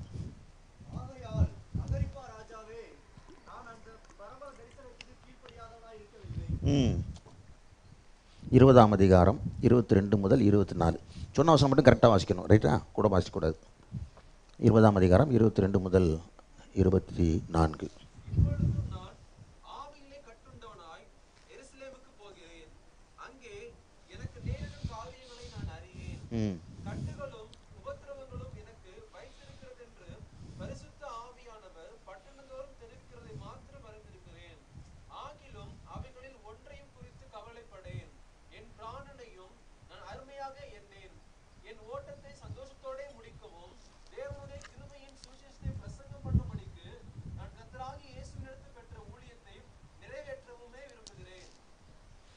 நீங்கள் எனக்கு ஒரு காரியத்தை ஜெபம் பண்ணணும். ஒரு தாழ்மையாக கேட்டுக்கொள்கிறேன். என்னுடைய ஞாபக மறதி நீங்களும் ஜெபம் பண்ணணும். எனக்கு சில நேரங்களில் சபையில் பிரசங்கம் பண்ணும்போது ஏதாவது ஒரு குறிப்பு விட்டு போச்சு, நான் மனசு ரொம்ப பாடுபடுத்தும். இந்த சகையில் ஏதோ ஒன்று சொல்லணும்னு நினச்சா மறந்து போச்சு, மனசு சோர்வாயிடுச்சு. அது நீங்கள் எனக்காக தயவுசெய்து ஜெபம் பண்ணுங்கள். இந்த ஞாபக மறதிக்காக சரியான ஜெபம் பண்ணுங்க. ஓகே? கடந்த வாரத்திலே கூட ட்ரீட்மெண்ட்காக தான் மெட்ராஸ் போயிருந்தோம். போன டாக்டர் சொன்னார், நீங்கள் அடுத்து வந்தீங்கன்னா சில நாட்கள் தங்க வேண்டியிருக்கும், உங்களுக்கு வேறு ஒரு ட்ரீட்மெண்ட் கொடுக்கணும்னு சொல்லியிருந்தார். அப்போ நான் ரொம்ப கவலைப்பட்டேன். ஏன் கவலைப்பட்டேன்னா, ட்ரீட்மெண்ட்டுக்காக கவலைப்படலை, கர்த்தருடைய பணம் ட்ரீட்மெண்ட்டுக்கு நிறையா போயிடக்கூடாதே அந்த கவலை தான் எனக்குள்ளே இருந்துச்சு. நாங்கள் வாழ்கிறது காணிக்கை பணத்தில் வாழ்ந்துட்டுருக்கோம். அந்த பணம் விரயமாக போயிடக்கூடாதே என்ற பயமும் கவலையும் என்னை அழுத்தினது. நான் மருத்துவரை சந்தித்தபோது சொன்னார், நானே வாயத்திலிருந்து கேட்டேன், சார் ஒரு ட்ரீட்மெண்ட் சொன்னீங்களா, அது எனக்கு தேவைப்படுமா அப்படின்னு கேட்டேன். அவரே சொன்ன, இல்லை நீங்கள் நல்லா இருக்கீங்க, உங்களுக்கு வேண்டியதில்லைன்னு சொல்லிட்டார். ஒரு எல்லை சொல்லுங்க பார்ப்போம். அதில் எனக்கு இப்போ இந்த வருகிற நாட்களில் இன்னும் சரியாக ஊழியத்தை செய்ய விரும்பினாலும் இந்த மறதி என்ற ஒன்று அடிக்கடி என்னை தொல்லப்படுத்துது. சொல்ல விட்டாச்சுன்னா அப்புறம் அது கஷ்டம், அப்படி மனசை அறுக்கும். எனவே தயவுசெய்து நீங்கள் எனக்காக ஜெபித்துக் கொள்ளுங்கள். உங்கள் ஊழியர் உங்களுக்கானவர், உங்களுக்கு சொந்தமானவர், நீங்கள் என்னுடைய பிள்ளைகள். எனவே உங்கள் ஜெபத்தை கேட்டு ஆண்டவர் எனக்கு என்ன செய்வார்? இறக்கப்பட்டோம். எங்களுக்காக வேண்டிக் கொள்ளுங்கள் சொல்லி பவுலே சொல்லும் பொழுது நானும் சொல்ல வேண்டியது அவசியமான ஒன்று தான். சரி, இருக்கட்டும். அப்போ புதிதாக்கப்பட்ட ஒரு அர்ப்பணிப்பு. முதல்ல என்ன சொன்னோம்? புதிதாக்கப்பட்ட வாழ்க்கை. ரெண்டாவது என்ன சொல்கிறோம்? புதிதாக்கப்பட்ட அர்ப்பணிப்பு. இந்த புதிதாக்கப்பட்ட வாழ்க்கைன்றதுல ஒரு சின்ன காரியம் சொல்ல விரும்புகிறேன். நமக்கு எந்த பாவ ஜீவியத்திலிருந்து விடுதலையாக்கப்பட்டோமோ அந்த பாவத்திற்கு அடுத்த போராட்டம் தான் நம்முடைய வாழ்க்கையில் எப்போவுமே அடிக்கடி நம்மை தாக்கும். ஒருத்தர் சினிமா பார்க்க ரொம்ப தீவிரமாக இருந்து ரட்சிக்கப்பட்டான்னு வச்சுக்குவோம். திரும்பவும் ஒரு கவலையான நேரம் வரும்போது, சோர்வான நேரம் வரும்போது, ஏதோ ஒரு காரியம் நடக்குதுன்னு இருக்கும்போது திரும்ப அவங்க கண்ணு முன்னால் பிசாசு நிச்சயமாக அதை நிச்சயமாக கொண்டு நிறுத்துவான். சிலர் நான் எந்த விசுவாசி வீட்லேயும் இப்போ இந்த தொடர்லாம் பார்க்க மாட்டீங்கன்னு நினைக்கிறேன். ஏன்னா உங்களுக்கு தெரியும், தொடர் பார்த்தா இயேசு பக்கத்தில் நினைச்ச மாட்டார், உட்காந்து அதை பார்க்க மாட்டார்னு தெரியும். இப்போ இயேசு பக்கத்தில் உட்காந்து தொடரை பார்க்கலன்னா கூட யார் உட்காந்துருக்கான்னு அர்த்தம்? சாத்தான் உட்காந்துருக்கான்னு அர்த்தம். அப்போ நம்ம கண்டிப்பாக மோட்சத்துக்கு போகிறதுக்கு வாய்ப்பு இல்லை என்பதை நம்ம அறிந்து சரி இருக்கட்டும். அப்புறம் எந்த பாவத்தில் அதிகமாய் மூழ்கி கிடந்தோமோ மற்ற பாவத்தில் தான் போராட்டம் வராது. அந்த குறிப்பிட்ட பர்டிகுலர் சின் அதில் தான் அடிக்கடி போராட்டம் நிச்சயம் எழும்பும். எனவே நம்மை முற்றுமுடிய ரட்சிக்க வல்லவராக இருக்கிறான் வேதத்தில் பார்க்கிறோம். என்னை ரட்சிக்கிற தேவனிடத்திலே அந்த போராட்டம் வந்த உடனே போய் நிச்சயம் அர்ப்பணித்துவிட வேண்டும். அப்பொழுது நம்முடைய இந்த போராட்ட நிச்சயம் வீரியம் குறைய ஆரம்பிக்கும், முழுமையுமாக அழிக்கப்பட்டு போகும், நாம் ஜெயம் எடுப்போம். அல்லேலூயா. அப்போ ஜெயிக்க முடியாத எந்த ஒரு பாவத்தையும் உலகத்தில் ஆண்டவர் அனுமதிக்கலை. எந்த பாவமாக இருந்தாலும் சிலுவின் ரத்தத்தினாலே வல்லமையினால் ஜெயிக்க முடியும் என்பதை நாம் உறுதிப்படுத்தி கொள்ள வேண்டும். இல்லாட்டி நினைச்சுவோம் பாவத்தில் விழுந்து போயிடுவோம். நான் என்ன பண்ணுறது, இரவு செஞ்சு பார்த்தேன் விடுதலை கிடைக்கல, எல்லாம் செஞ்சு பார்த்துருப்போம். ஏன் விடுதலை கிடைக்கலன்னா ஏசப்பட்ட சரியான திரும்ப ஐக்கியப்பட்டிருக்க மாட்டோம். அதனால தான் நினச்சி வீழ்ச்சி வருது. சரி இருக்கட்டும். அர்ப்பணிக்கு புதிதாக்கப்பட்ட அர்ப்பணிப்பு. அப்போது இந்த பவுல் சொல்கிறாரு, தரிசனத்துக்கு நான் கீழ்ப்படியாமல் இருக்கின்றது இல்லை சொல்கிறாரு. என் பிராணனை அருமையாக என்னேன் என்று சொல்கிறாரு. இப்படியா கிறிஸ்துவ பற்றி நிச்சயம் அறிவிக்கணும்னு சொல்கிறாரு. இந்த பழைய ஆள் எப்படி இருந்தார் சொல்லுங்கள். அப்போஸ்தலர் 8ஆம் அதிகாரம் 1ஆம் வசனத்து முதல் பகுதியை வாசிங்க.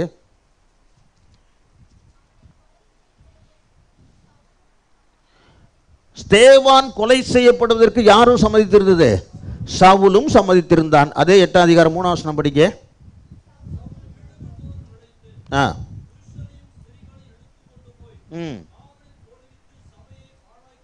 சபையை பாழாக்கி கொண்டிருந்தான். அடுத்து 9ஆம் அதிகாரம் 58ஆம் வசனம், 7ஆம் அதிகாரம் 58ஆம் வசனம்.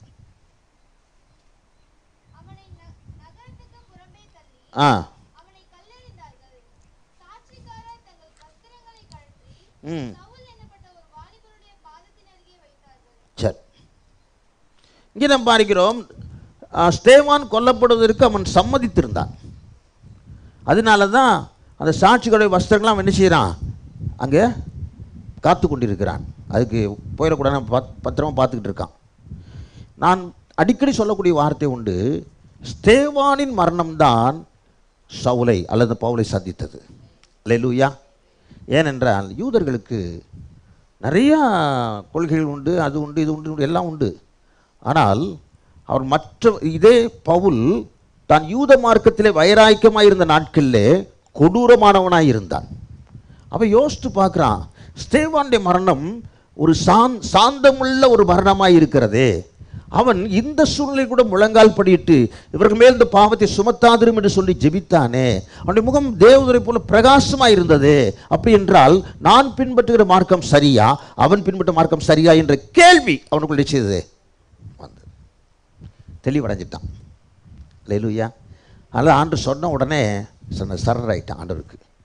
அந்த ஏற்கனவே இருந்த அந்த குழப்பம், நம்ம இப்படி இருக்கோம், ஸ்தேவான் அப்படி இருந்தார், அந்த போராட்டம் அவனை இயேசுவுக்கு அர்ப்பணிக்க வைத்தது. அவனுடைய ஊழியத்திற்கும் அவனை அர்ப்பணிக்க நான் தெரிந்து கொண்ட பாத்திரமாக இருக்கிறேன் என்று ஆண்டவர் அனனியாவுக்கு சொன்னார். அல்லேலூயா. அந்தப்படி அவன் ஊழியக்காரனாக தெரிந்து கொள்ளப்பட்டான் என்று சொல்லி பார்க்கிறோம். சரி இருக்கட்டும். இந்த பவுல் அவனுடைய அர்ப்பணிப்பு ஒன்றை நான் விளங்கிக் கொள்ள வேண்டும், நான் சொல்ல விரும்புகிறேன். சரி, அப்புறம் வருவோம். இந்த பவுல் அர்ப்பணித்தான். காரணம் என்ன வாசிங்க. 1 தீமோத்தேயு 1ஆம் அதிகாரம் 13 முதல் 15 வசனம். அவன் எப்படி சொல்கிறான்னு பாருங்களேன்.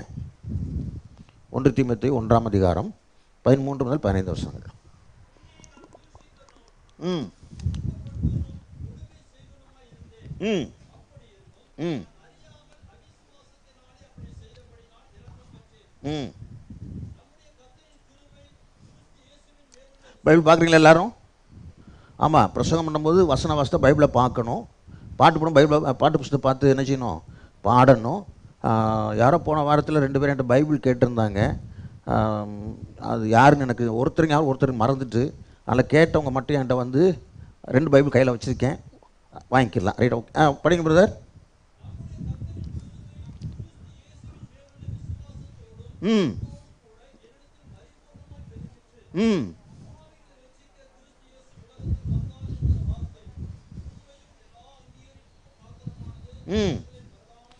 அவர்களில் பிரதான பாவினான். ஒரு புதிதாக்கப்பட்ட அர்ப்பணிப்பு. அந்த அர்ப்பணிப்பு அவனுக்குள் எப்படி வந்தது? கிறிஸ்தவர்களை அழிக்க வேண்டும், கொல்ல வேண்டும் என்று சபை பாழாக்கின அந்த பவுல் அந்த கிறிஸ்துவுக்காக மரிப்பதற்கு அவன் என்ன செய்தான்? தன் ஒப்பு கொடுத்துட்டான். அப்படின்னா என்ன அர்த்தம்? தான் யாரெல்லாம் கொன்னானோ அதுபோல தானும் கொல்லப்பட சம்மதித்தான். காரணம் என்னவென்றால் இயேசுவை இப்போதான் நினைச்சான், சரியா அறிஞ்சுக்கிட்டான். புதிதாக்கப்பட்ட அர்ப்பணிப்பு. பழைய அர்ப்பணிப்பு என்ன? கிறிஸ்துவங்களை அழிக்கணும். புதிய அர்ப்பணிப்பு என்ன? கிறிஸ்துக்காக மரிக்கணும். நல்லா கவனிச்சிங்க. பழைய அர்ப்பணிப்பு கிறிஸ்தவங்களை என்ன செய்யணும்? அழிக்கணும். புதிய அர்ப்பணிப்பு கிறிஸ்துவுக்காக மரிக்கணும். என்ன சொல்றான்? அவர்கள் பிரதான பாவினான். whom I am chief என்று சொல்கிறான். சீஃப் சின்னர் அப்படின்னா என்ன அர்த்தம்? இந்த உலகத்துக்கு எல்லா பாவிகளையும் மனதுள்ள பாவிலாம் வச்சுக்குவோம். அதில் முத மேலே இருக்கிற அந்த சீஃப் சின்னர் யாரு? பவுல். அப்போ அவனுடைய மனம் என்ன செய்யும்? யாரெல்லாம் சந்திக்கிறானோ அவருடைய பாவத்தில் இருக்கிற நிலைமையை பார்க்கும் பொழுது, எப்பா நான் பிரதான பாவியை என்னையே ஏசினார், மன்னிச்சிட்டாரு, உன்னை எப்படிப்பா மன்னிக்காமல் இருப்பான்னு சொல்லி தைரியமாய் பேசியிருப்பான். சீஃப் சின்னர் அவன்தான் முழு உலகத்தில் உள்ள எல்லா பாவிகளுக்கும் மேலாக முதலாவது பாவியாக நின்று கொண்டிருக்கிறான். அவனுக்குள்ள இந்த மனதுருக்கம். சில நேரங்களில் சில தேவ பிள்ளைங்க இல்லை ஊழியத்தில் வித்தியாசமான நபரெல்லாம் பார்க்க வேண்டியிருக்கும். ஆமேன். நான் ஜெயங்கொண்டம் என்ற இடத்துல ஊழியத்திற்காக சென்றிருந்த போது ஒரு வாலிப பிள்ளை என்னை தேடி வந்தாள். என்னம்மா பிரச்சனை கேட்கும்போது ஜெபம் பண்ணா. எனக்கா ஜெபம் பண்ணுங்க ஐயா. எதுக்குமா ஜெபம் பண்ணோம்? ஏன்னா ஒருத்தன் கூப்பிட்டு போய் உன்னை கல்யாணம் பண்ணிக்கிறேன்னு சொன்னான், என்னை விட்டுட்டு போயிட்டான் அப்படி சொல்லி சொன்னான். சின்ன வயசு, கல்யாணத்துக்கு ஏற்ற வயதாக தெரியவில்லை. அப்போ நான் ரொம்ப யோசித்தேன். ஆண்டவர் இவளுக்கும் கிருபை செய்ய வேண்டும் என்று ஜெபித்தேன். அவன் சீஃப் சின்னராக தன்னை நினைத்து கொண்டதினாலே பாவம் செய்கிறவர்கள் மீது வெறுப்பு காண்பிக்கவில்லை, அன்பை காண்பித்தான். அவன் சீஃப் சின்னர் என்று தன்னை குறித்து நினைத்தபடியினாலே, அந்த இயேசுவை பிரசங்கித்ததினாலே அந்த ஏற்றுக்கொள்ள மனதாய் இல்லாதவர்கள், மனதில்லாது இருந்தவர்கள் கல்லறியும் பொழுது அதை சகித்து கொண்டான். இவ்வளோ பாவம் செஞ்ச நான் இயேசுக்கு இதை கூட சகித்து கொள்ளக்கூடாதா என்ற எண்ணம் அவனுக்கு என்ன செய்தது? ஏற்பட்டது. தேவனுடைய பிள்ளைகளே, சகிப்புத்தன்மை எவ்வளோ இருக்குது? சகிச்சுக்கிறீங்களா? பக்கத்தில் உள்ள தப்பாக பேசிட்டாங்க, ஓகே பேசிட்டு போட்டோம், நம்ம ஏன் அதை சகித்து கொள்ளக்கூடாது? எத்தனை பேர் சண்டைக்கு போயிருக்கீங்க? கிறிஸ்தவ வாழ்க்கையை முடிஞ்சு போச்சுன்னு அர்த்தம். சொல்லிட்டு போட்டுமே. சவுலை பற்றி அழகான ஒரு காரியம் இருக்குது. அவன் காது கேளாதவன் போல் இருந்தான். அல்லேலூயா. நமக்கு வசனத்துக்கு தான் காது கேட்காத மாதிரி இருக்கும். யாராவது நம்மளுக்கு தப்பாக பேசினா காது நினச்சி நல்லாவே கேட்கும், பெரிய காதாக மாறிடும். அப்போது ஏன் ஒரு பல ஆண்டுகளுக்கு முன்பு பாண்டிச்சேரியில் ஒரு பாஸ்டர் என்னை இரவு ஜபத்திற்கென்று அழைத்திருந்தார். அப்போ அவர் சொல்லியிருந்தார், பஸ் ஸ்டாண்ட் நீங்கள் வரணும், இவ்வளவு ரூபா ஆட்டோ கேட்பாங்க பாஸ்டர், அது இப்படி வந்துடுங்கன்னார். 100 ரூபான்னு நினைக்கிறேன்.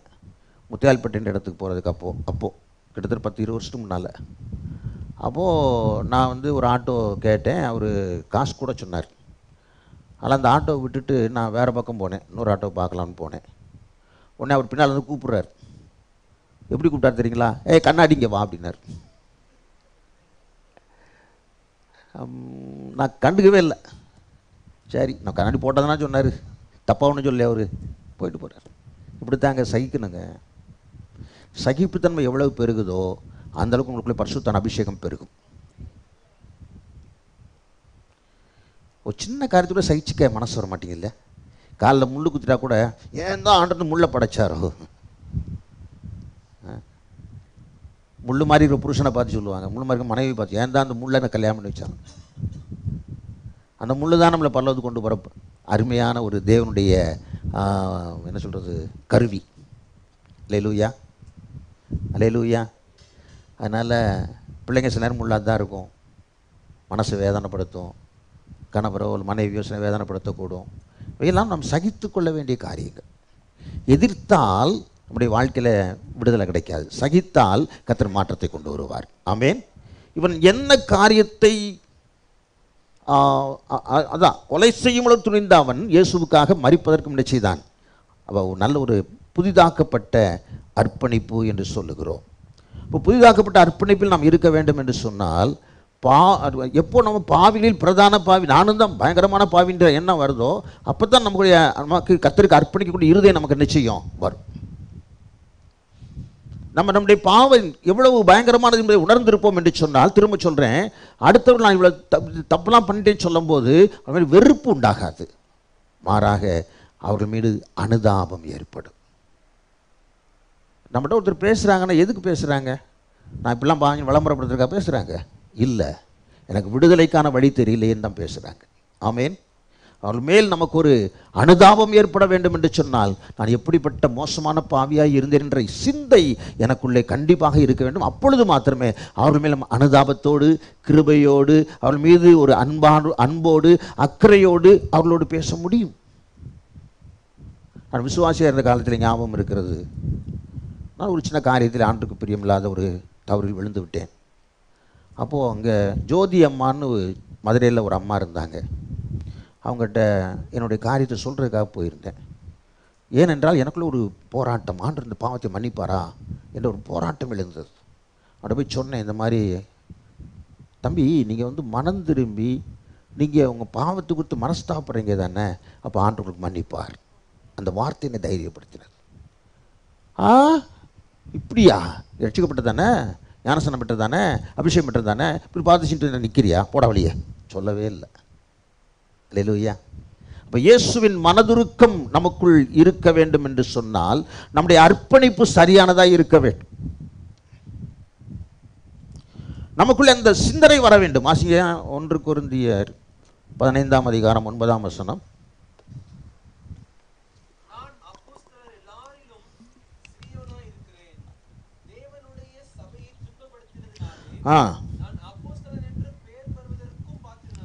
மோசமான பாவ காரியத்திற்கு என்னை அர்ப்பணித்திருந்தேனே என்ற உண்மையான உணர்வை உடையவர்களுக்கான அடையாளம், அவர்கள் புதிய அர்ப்பணிப்புக்குள் கடந்து வந்து விடுவார்கள். அவன் என்ன சொல்றான்? திரும்ப படிங்க அதை. நான் அப்போஸ்தலர் எல்லாரிலும் சிறியவனாக இருக்கு. நம்ம என்ன சொல்லுவோம்? எந்த அப்போஸ்தலர் பெரிய ஆளை பார்ப்போம்? நம்ம சொல்லுங்க, பவுலைத்தான். ஆனால் அதே பவுல் என்ன சொல்றாரு? நான் அப்போஸ்தலர் எல்லாரை விட எப்படிப்பட்டவன்? சிறியவன் என்று சொல்லுகிறார். தேவனுடைய சபையை துன்பப்படுத்தினதினாலே அது கூட நான் தகுதி இல்லைப்பா. நான் என்ன பற்றி நான் சொல்லுவேன், நான் ஊழியக்காரன் இருக்க தகுதி எனக்கு இல்லை ஆண்டவரே. நீங்கள் சொல்லுங்க, உண்மையிலே நான் விசுவாசி இருக்க எனக்கு என்ன இல்லை, தகுதி இல்லை.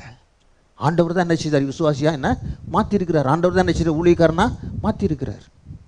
நான் சிறிது கூட தகுதி இல்லை, அந்த எண்ணத்தை மறந்துடக்கூடாது. சிறிது கூட எனக்கு என்ன இல்லை, தகுதி இல்லை.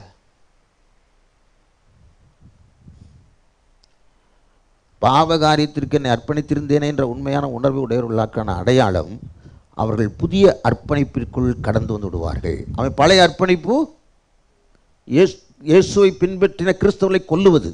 புதிய அர்ப்பணிப்பு அந்த இயேசுவுக்காகவே மரிப்பது. நீ எந்த அர்ப்பணிப்பை உன் வாழ்க்கையில் பெற்றிருக்கிறாய்? இன்னும் நீ உன்னை பாவத்துக்கு அர்ப்பணிக்க போகிறாயா? உன்னை விடுவித்த நேசரை நீ இன்னும் துப்ப போகிறாயா? அவர் சிலுவையில் அறைய போகிறாயா? அவருடைய கன்னத்தில் அறைய போகிறாயா? அவர் கையில் திரும்ப ஆணி அடிக்க போகிறாயா? மறுபடியும் சிலுவையில் அறைந்தீர்கள் என்று சொல்லி பவுல் சொல்லுகிறார். யோசித்து பார்ப்போம். ஆண்டவரே, எவ்வளவேனும் தகுதி இல்லாத என்னையும் ரட்சித்தீர் என்று சொல்லும்போது நமக்கு ஒரு அர்ப்பணிப்பு வரும். என்ன அர்ப்பணிப்பு? என்னால் எப்படியான சிலர் என்ன செய்யணும்? ரட்சிக்கப்பட வேண்டும். பவுலுக்கு அந்த எண்ணம் தான் இருந்துச்சு. தன்னை ரட்சித்த தேவன் தன் மூலமாக அனைவரும் என்ன செய்யணும்? ரட்சிப்பில் கொண்டு வர வேண்டும். அன்பான சகோதரனே, சகோதரியே, அதற்காக நீ அர்ப்பணித்தது உண்டா? அதற்காக பிரயாசப்பட்டது உண்டா? அதற்காக உண்மையிலே நீ வாஞ்சித்தது உண்டா?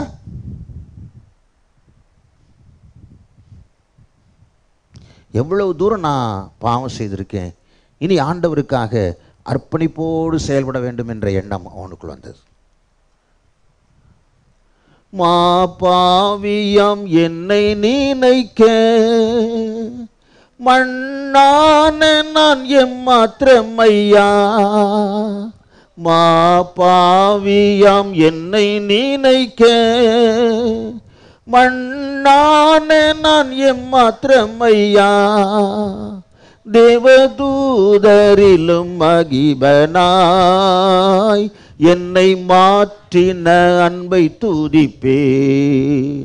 தேவதூதரிலும் மகிபனாய் என்னை மாற்றின அன்பை துதிப்பேன். ஆண்டவர் சாக்கடையில் விழுந்துகிட்டு நம்மளை ஒரு உயர்வான இடத்துல கொண்டு வந்து வச்சிருக்கிறார். நான் எவ்வளோ தூரம் ஆண்டவர் துக்கப்படுத்தியிருக்கேன், எவ்வளோ தூரம் ஆண்டவர் வேதனைப்படுத்திட்டேன், எவ்வளோ தூரம் ஆண்டவருக்கு பிரியமில்லாத காரியத்தை செஞ்சுட்டு உணர்கிறவங்க தான் மற்ற ரட்சிப்புக்காக அர்ப்பணிப்போடு செயல்படுவார்கள். நீ அதை உணர்வது உண்மையானால் நீ அர்ப்பணிப்போடு செயல்பட வேண்டும். அதைத்தான் கர்த்தர் எதிர்பார்க்கிறார். யாரும் சும்மா சபையில் உட்காந்து போகிறதில்ல, ஆண்டவர் நிச்சயில்லை, திருப்திப்படலை, ஆண்டவருடைய திட்டம் என்ன, சித்தம் என்ன, நோக்கம் என்ன, இந்த சபையில் இருக்கிற எல்லாருமே நிச்சயணும் அவருக்காக பயன்பட வேண்டும் என்பது தான். உங்களால் ஆண்டவருக்காக எதுவும் செய்ய முடியுமா முடியாதா? முடியும் பாஸ்டர், ஆனால் செய்கிறதில்லை. இதுதான் உண்மை. முடியும், ஆனால் என்ன செய்கிறதில்லை. என்ன செய்யணும்? பிஸ்னஸ் உள்ளவங்க, என்ன சொல்கிறது, இல்லத்தரசிகள், நீங்கள்லாம் என்ன செய்யணும்? டிராக்ட் வாங்கி வீட்டில் வச்சுக்கணும். யாராவது வரும்போது, உங்களை தேடி வரும்போது, சொந்தக்காரங்களாக இருக்கலாம், அல்லது உங்களுக்கு தெரிஞ்சவங்களாக இருக்கலாம், பழைய தோழியாக இருக்கலாம், பழைய தோழனாக இருக்கலாம், வரும்போது நீங்கள் அவங்களுக்கு நினைச்சணும், இப்படியா நினைச்சணும் கையில் கொடுக்கும். அர்ப்பணிப்பு. அர்ப்பணிப்பு ஆண்டவருக்காக என்ன செய்யலாம் என்று யோசிக்கும். அர்ப்பணிப்பு ஆண்டவருக்காக செயல்பட துடிக்கும். தேவ பிள்ளைய துடிப்பு நமக்குள்ளே இல்லைன்னா நம்முடைய ஆவிக்குரிய வாழ்க்கை செத்து போயிருக்கிறது என்று அர்த்தம். உன்னை என்றைக்காக தேவனுக்கு அர்ப்பணித்தது உண்டா? எதை செய்ய ஏவுகிறார்? அர்ப்பணித்து விடு. ஏதோ ஒன்றை செய்ய ஏவும் பொழுது நம்முடைய கணக்கு என்ன வருது? அதெல்லாம் செய்கிறதுக்கு எனக்கு என்னுடைய தகுதி இல்லை, அதெல்லாம் செய்கிறதுக்கு எனக்கு என்னுடைய திறமை இல்லை, அதெல்லாம் செய்யக்கூடிய அளவுக்கு எனக்கு ஞானம் இல்லை, அதெல்லாம் செய்யக்கூடிய நான் பரிசுத்தவான். யார் தான் இந்த லிஸ்ட்டில் வராமல் இருக்கா? எல்லோரும் தானே அந்த லிஸ்ட்டில் இருக்கும். ஆனால் செய்கிறோம்ல. என்ன காரணம்? அதெல்லாம் என்கிட்ட இல்லாட்டாலும் கூட இயேசுவை நடத்துவார். அதுதான் விசுவாசம்.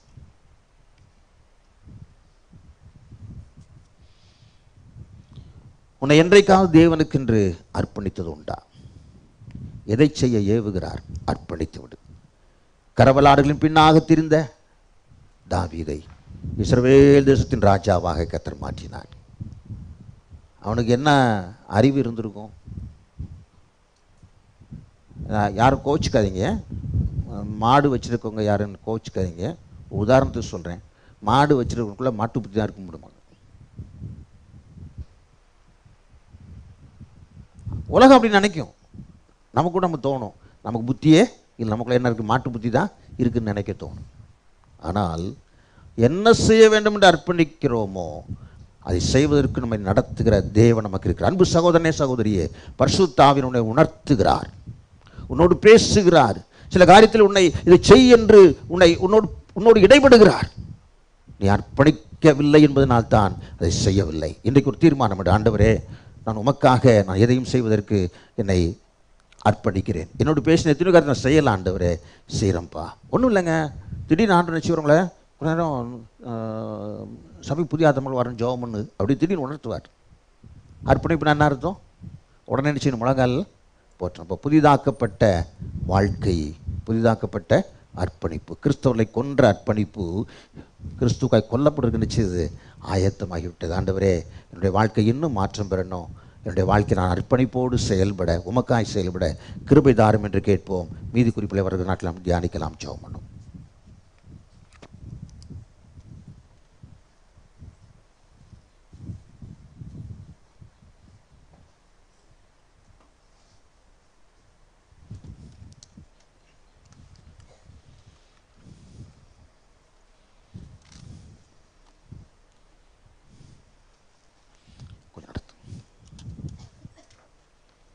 கொஞ்ச நேரம் நடத்துங்க, நான் ஜெபம் பண்ணிடுறேன்.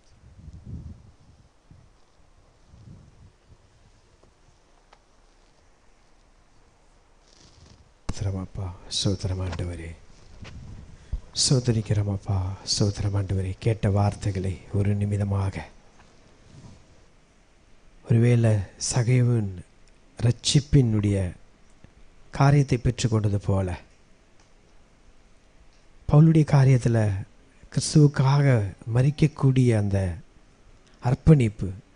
எனக்கு அருமையான தேவ ஜனமே, உங்களையும் என்னையும் ஆண்டவர் இந்த உலகத்திலே உருவாக்குவதற்காக தான் கர்த்தர் நம்மோடு கூட இடைப்பட்டவராக இருக்கிறார். நாம் உருவாக்கப்படும்படியாக. என்னுடைய கேட்ட வார்த்தை, ஒருவேளை விரத்தியாக்கப்பட்ட சகிவுக்குள்ளாக தேவன் ஒரு பெரிய பொக்கிஷத்தை கர்த்தர் கொடுத்தார். கொள்ளும்படியாக எழுந்த சவுலதான் கர்த்தர் தன்னையே மரிப்பதற்கு, கிறிஸ்துவுக்காக மரிக்கவும் ஒரு பெரிய அப்போஸ்தலராக கர்த்தர் உருவாக்குகிறார். இன்றைக்கு ஒருவேளை நீங்களும் நானும் கூட இந்த பட்டணத்துக்குரியவர்களாய் காணப்படுவதற்கு தேவன் நம்மோடு கூட பேசுகிறார். உருவாக்கப்படும்படியாக தான் கர்த்தர் நம்மோடு கூட பேசுகிறது. பட்டணத்துக்கு நம்ம தேவை. இந்த பட்டணம் தான் நம் நிமித்தமாக தான் கர்த்தர் இந்த பட்டணத்திலே ஒரு வெளிச்சத்தை உண்டாக்க போகிறார். இருளை கர்த்தர் விளக்க போகிறார். கட்டுண்ட மக்களை விடுதலையாக்க போகிறார்.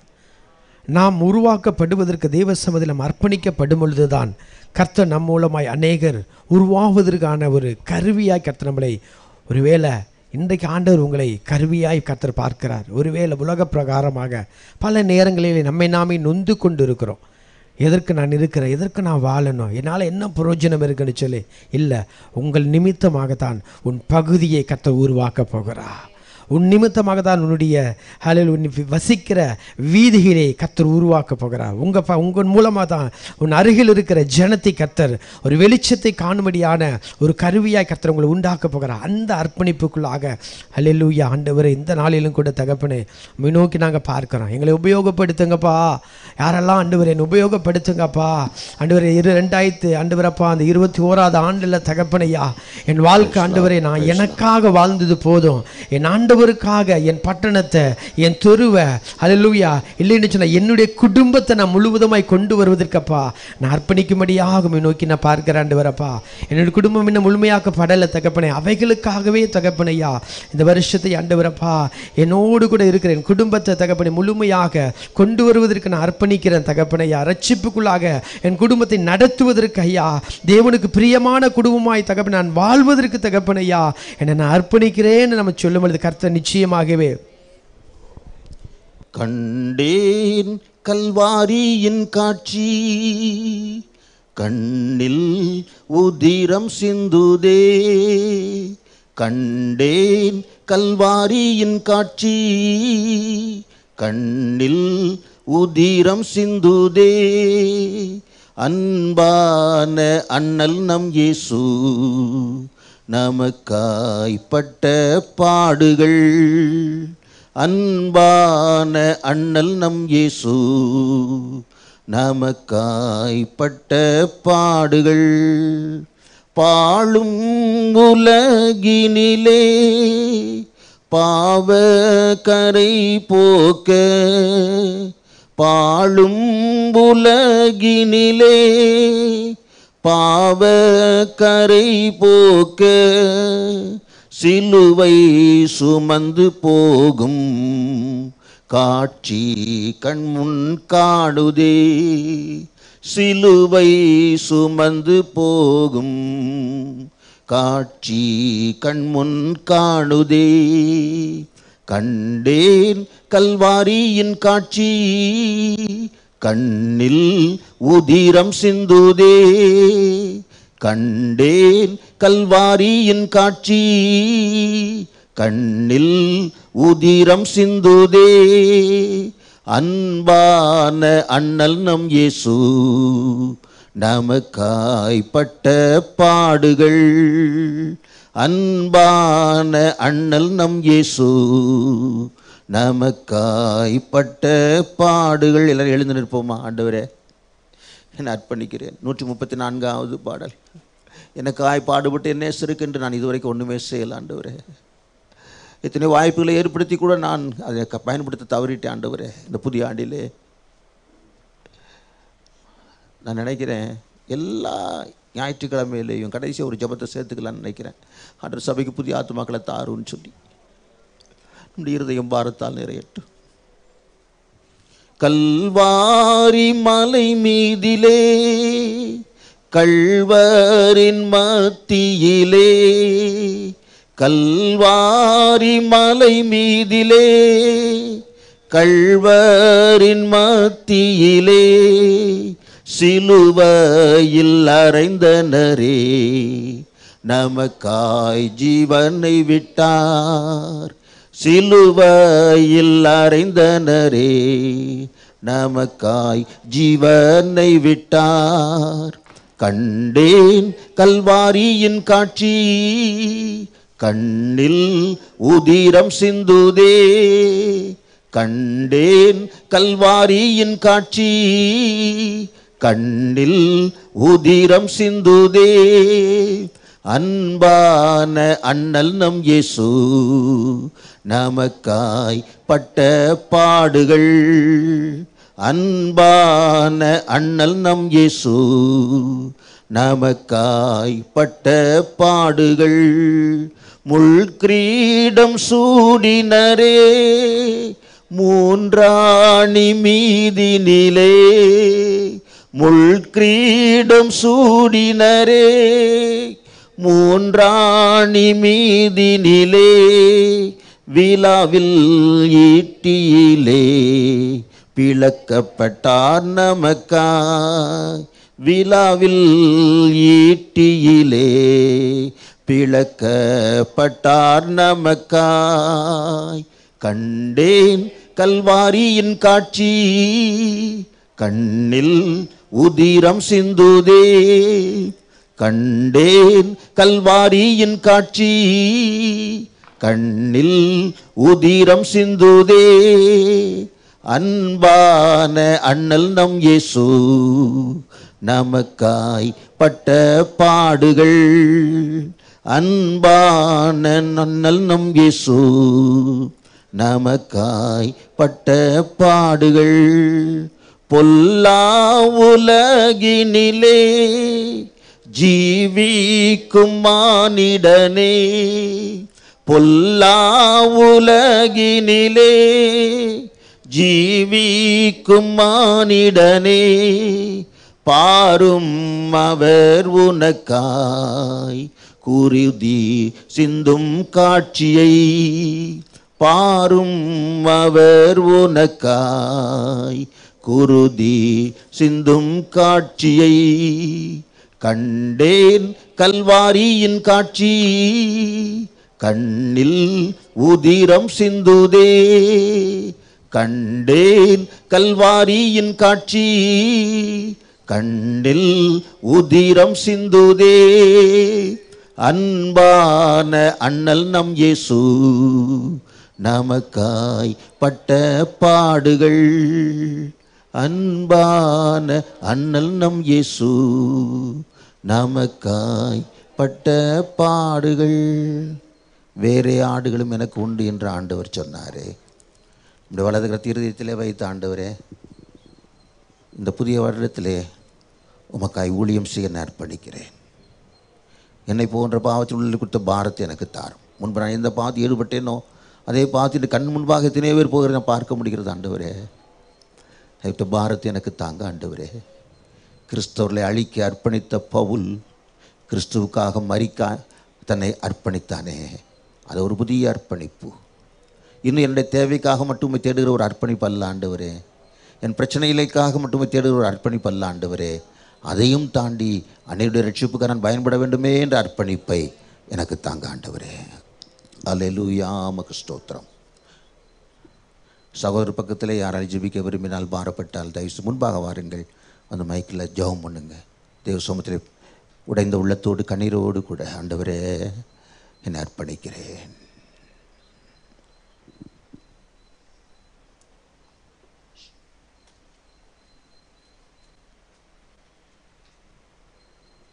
சோதரம் பிதாவே, சோதரிக்கிறங்க தாவே, துதிக்கிற மாவியானவரே இயேசப்பா.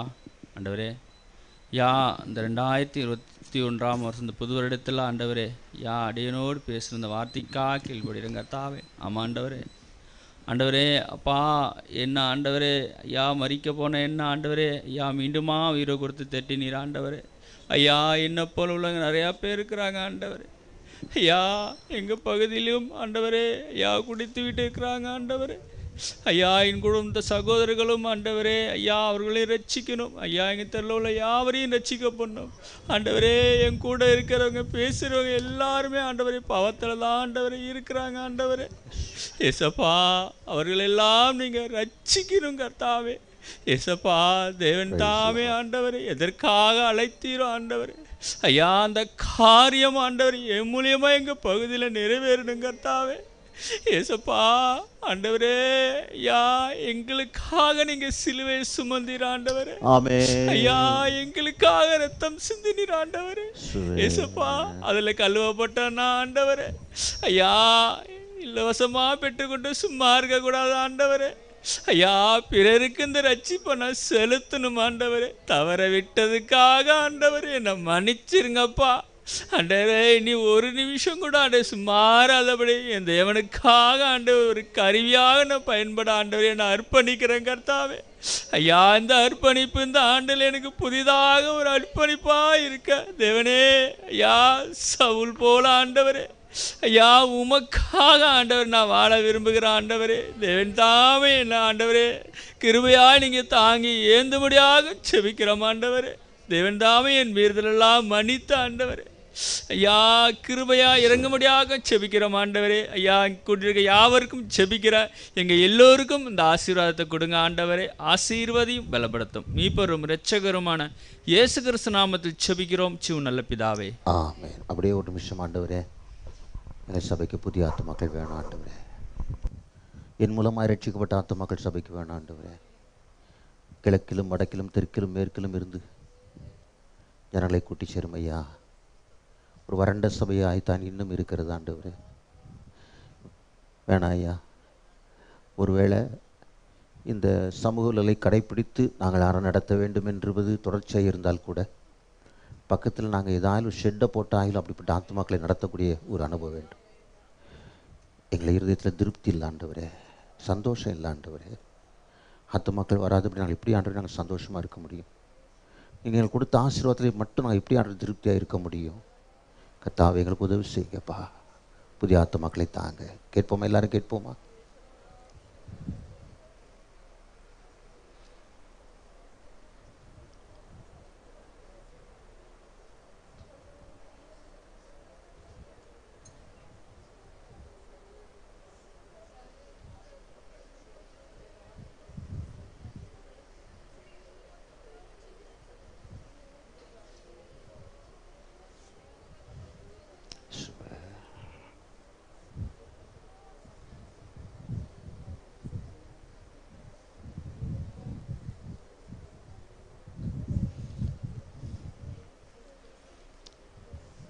சிறு பிள்ளைகள் ஜெபம் பண்ணுங்க, பெரியவங்க ஜெபம் பண்ணுங்க.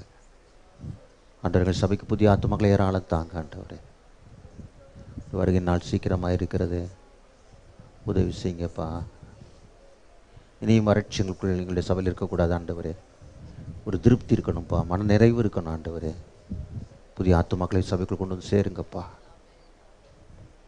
படித்தவர்கள், படிக்காதவர்கள், ஏழைகள், பணக்காரர்கள் எல்லாரும் வரட்டும் ஆண்டவரே.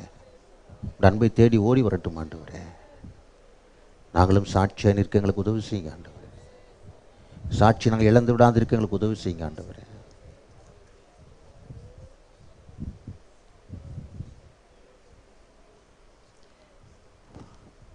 கேட்ட எல்லாவற்றையும் உனக்கு நான் கொடுத்தேன் என் மகனே. எனக்காக வாழும் வாழ்க்கையில் இன்னும் ஆழமாய் கடந்து வராதிருப்பது என்ன என்று ஆண்டவர் கேட்கிறார். நீ கேட்ட விரும்பி கேட்ட எல்லாவற்றையும் நான் கொடுத்தேனே, உன்னுடைய தனிப்பட்ட ஆவிக்குரிய வாழ்க்கையில் இன்னும் ஆழமாய் செல்ல ஏன் தயங்குகிறாய்? அதை பற்றி அக்கறை இல்லையோ? அதை பற்றி உனக்கு வேதனை இல்லையோ? அதை பற்றி உனக்கு வருத்தம் இல்லையோ? கர்த்தருடைய ஆவியானவர் கேட்கிறார். உள்ளமுடைந்து யாரோடு கர்த்தர் பேசினாரோ உள்ளமுடைந்து. நல்ல ஆண்டவரையுமே நாங்கள் துதிக்கிறோம். இந்த நாளிலும் கர்த்தாவே உம்மை ஆராதிக்க கிருபை கொடுத்தீரே, உமக்கு ஸ்தோத்திரம் ஐயா. எத்தனையோ தேசங்களில் வெளிப்படையாய் ஆராதிக்க முடியாதிருக்கும் சூழ்நிலையில் ஜார்க்கண்டிலே, உத்தரப்பிரதேசத்திலே மதமாற்ற தடை சட்டம் கொண்டு வந்திருக்கும் இந்த சூழ்நிலையில் இந்த நாள் வரைக்கும் விடுதலோடு ஆராதிக்கும் கிருபை எங்களுக்கு கொடுத்தீர் ஆண்டவரே, உமக்கு ஸ்தோத்திரம். எந்த நிலைமையிலும் உம்மை விட்டு பிரியாதிருக்க, அன்பில் நிலைத்திருக்க எங்களுக்கு உதவி செய்யுங்க ஆண்டவரே. நல்ல யாருக்காயிலும் நான் வெறுமையோடு இருக்கிறேன் ஐயா, நான் இயேசு அன்புக்கு அர்ப்பணிக்கவில்லை என்று சொல்லக்கூடிய இருப்பார்கள் என்றால், சகைவை போல இன்றைக்கு தாவே என் வெறுமையை மாற்ற இயேசுவால் மாத்திரமே முடியும் என்ற அர்ப்பணிப்புள் கடந்து வரத்தக்கதாக உதவி செய்யுங்கப்பா. யாரெல்லாம் ஊழியத்தில் தங்களை அர்ப்பணிக்கிறார்களோ தொடர்ந்து பரிசுத்தாவின் தரிசனங்கள் மூலமாய், சொப்பனங்கள் மூலமாய் அதை வெளிப்படுத்தி உறுதிப்படுத்தி காண்பிக்க வேண்டும் என்று நோக்கி நாங்கள் ஜெபிக்கிறோம். வசனத்து மூலமாய் கர்த்தர் பேசி உறுதிப்படுத்துவீராக என்று ஜெபிக்கிறோம் ஆண்டவரே. இந்த சபையில் இருக்கிற ஒருவர் கூட அமைதியாக இருக்கக்கூடாது ஐயா. சிறு பிள்ளைகள் முதற்கொண்டு பெரியவர் முதற்கொண்டு எல்லாருமே ஊழியம் செய்கிறவர்களாய் காணப்படட்டும். எப்படி ஒரு ஆத்மாவை கொண்டு கர்த்தருக்குள் நடத்த வேண்டும் சொல்ல ஒரு வைராக்கியம் உண்டாகத்தக்கதாக உதவி செய்வீராக என்று ஜெபிக்கிறோம். இப்படி தனிப்பட்ட தேவைகளை சந்தியும், குடும்ப தேவைகளை சந்தியும், குடும்ப வாழ்க்கை கர்த்தர் ஆசீர்வதியும், பிள்ளைகளை கர்த்தர் ஆசீர்வதியும், புதிய ஆண்டு எல்லாத்திலையும் நன்மை ஆசீர்வாதமாக இருக்கும்படியாக நாங்கள் ஜெபிக்கிறோம். தாழ்ச்சற்பணிக்கிறோம், ஜெபங்களை கேட்டிருக்காய் ஸ்தோத்திரிக்கிறோம். கனம் துதி மகிமையாற்றுமக்கே செலுத்துகிறோம். இரட்சகர் இயேசுவின் நாமத்தில் தாழ்மொழி ஜெபிக்கிறோம் எங்கள் ஜீவனுள்ள நல்ல பிதாவே, ஆமேன் ஆமேன். என் ஆத்துமாவே கர்த்தரை ஸ்தோத்திரி, என் முழு உள்ளமுடைய பரிசுத்த நாமத்தை ஸ்தோத்திரி. என் ஆத்துமாவே கர்த்தரை ஸ்தோத்திரி, அவர் செய்த சகல உபகாரங்களை மறவாதே. ஆமேன். நம்முடைய கர்த்தராகிய இயேசு கிறிஸ்துவின் கிருபையும் பிதாவாகிய தேவன் அன்பும் பரிசுத்தாவியானுடைய ஆளுகையும் சந்தோஷமும் சமாதானமும் நம் அனைவரோடு கூட கர்த்தர் வருக மட்டுமாய் என்றைக்கும் இருப்பதாக.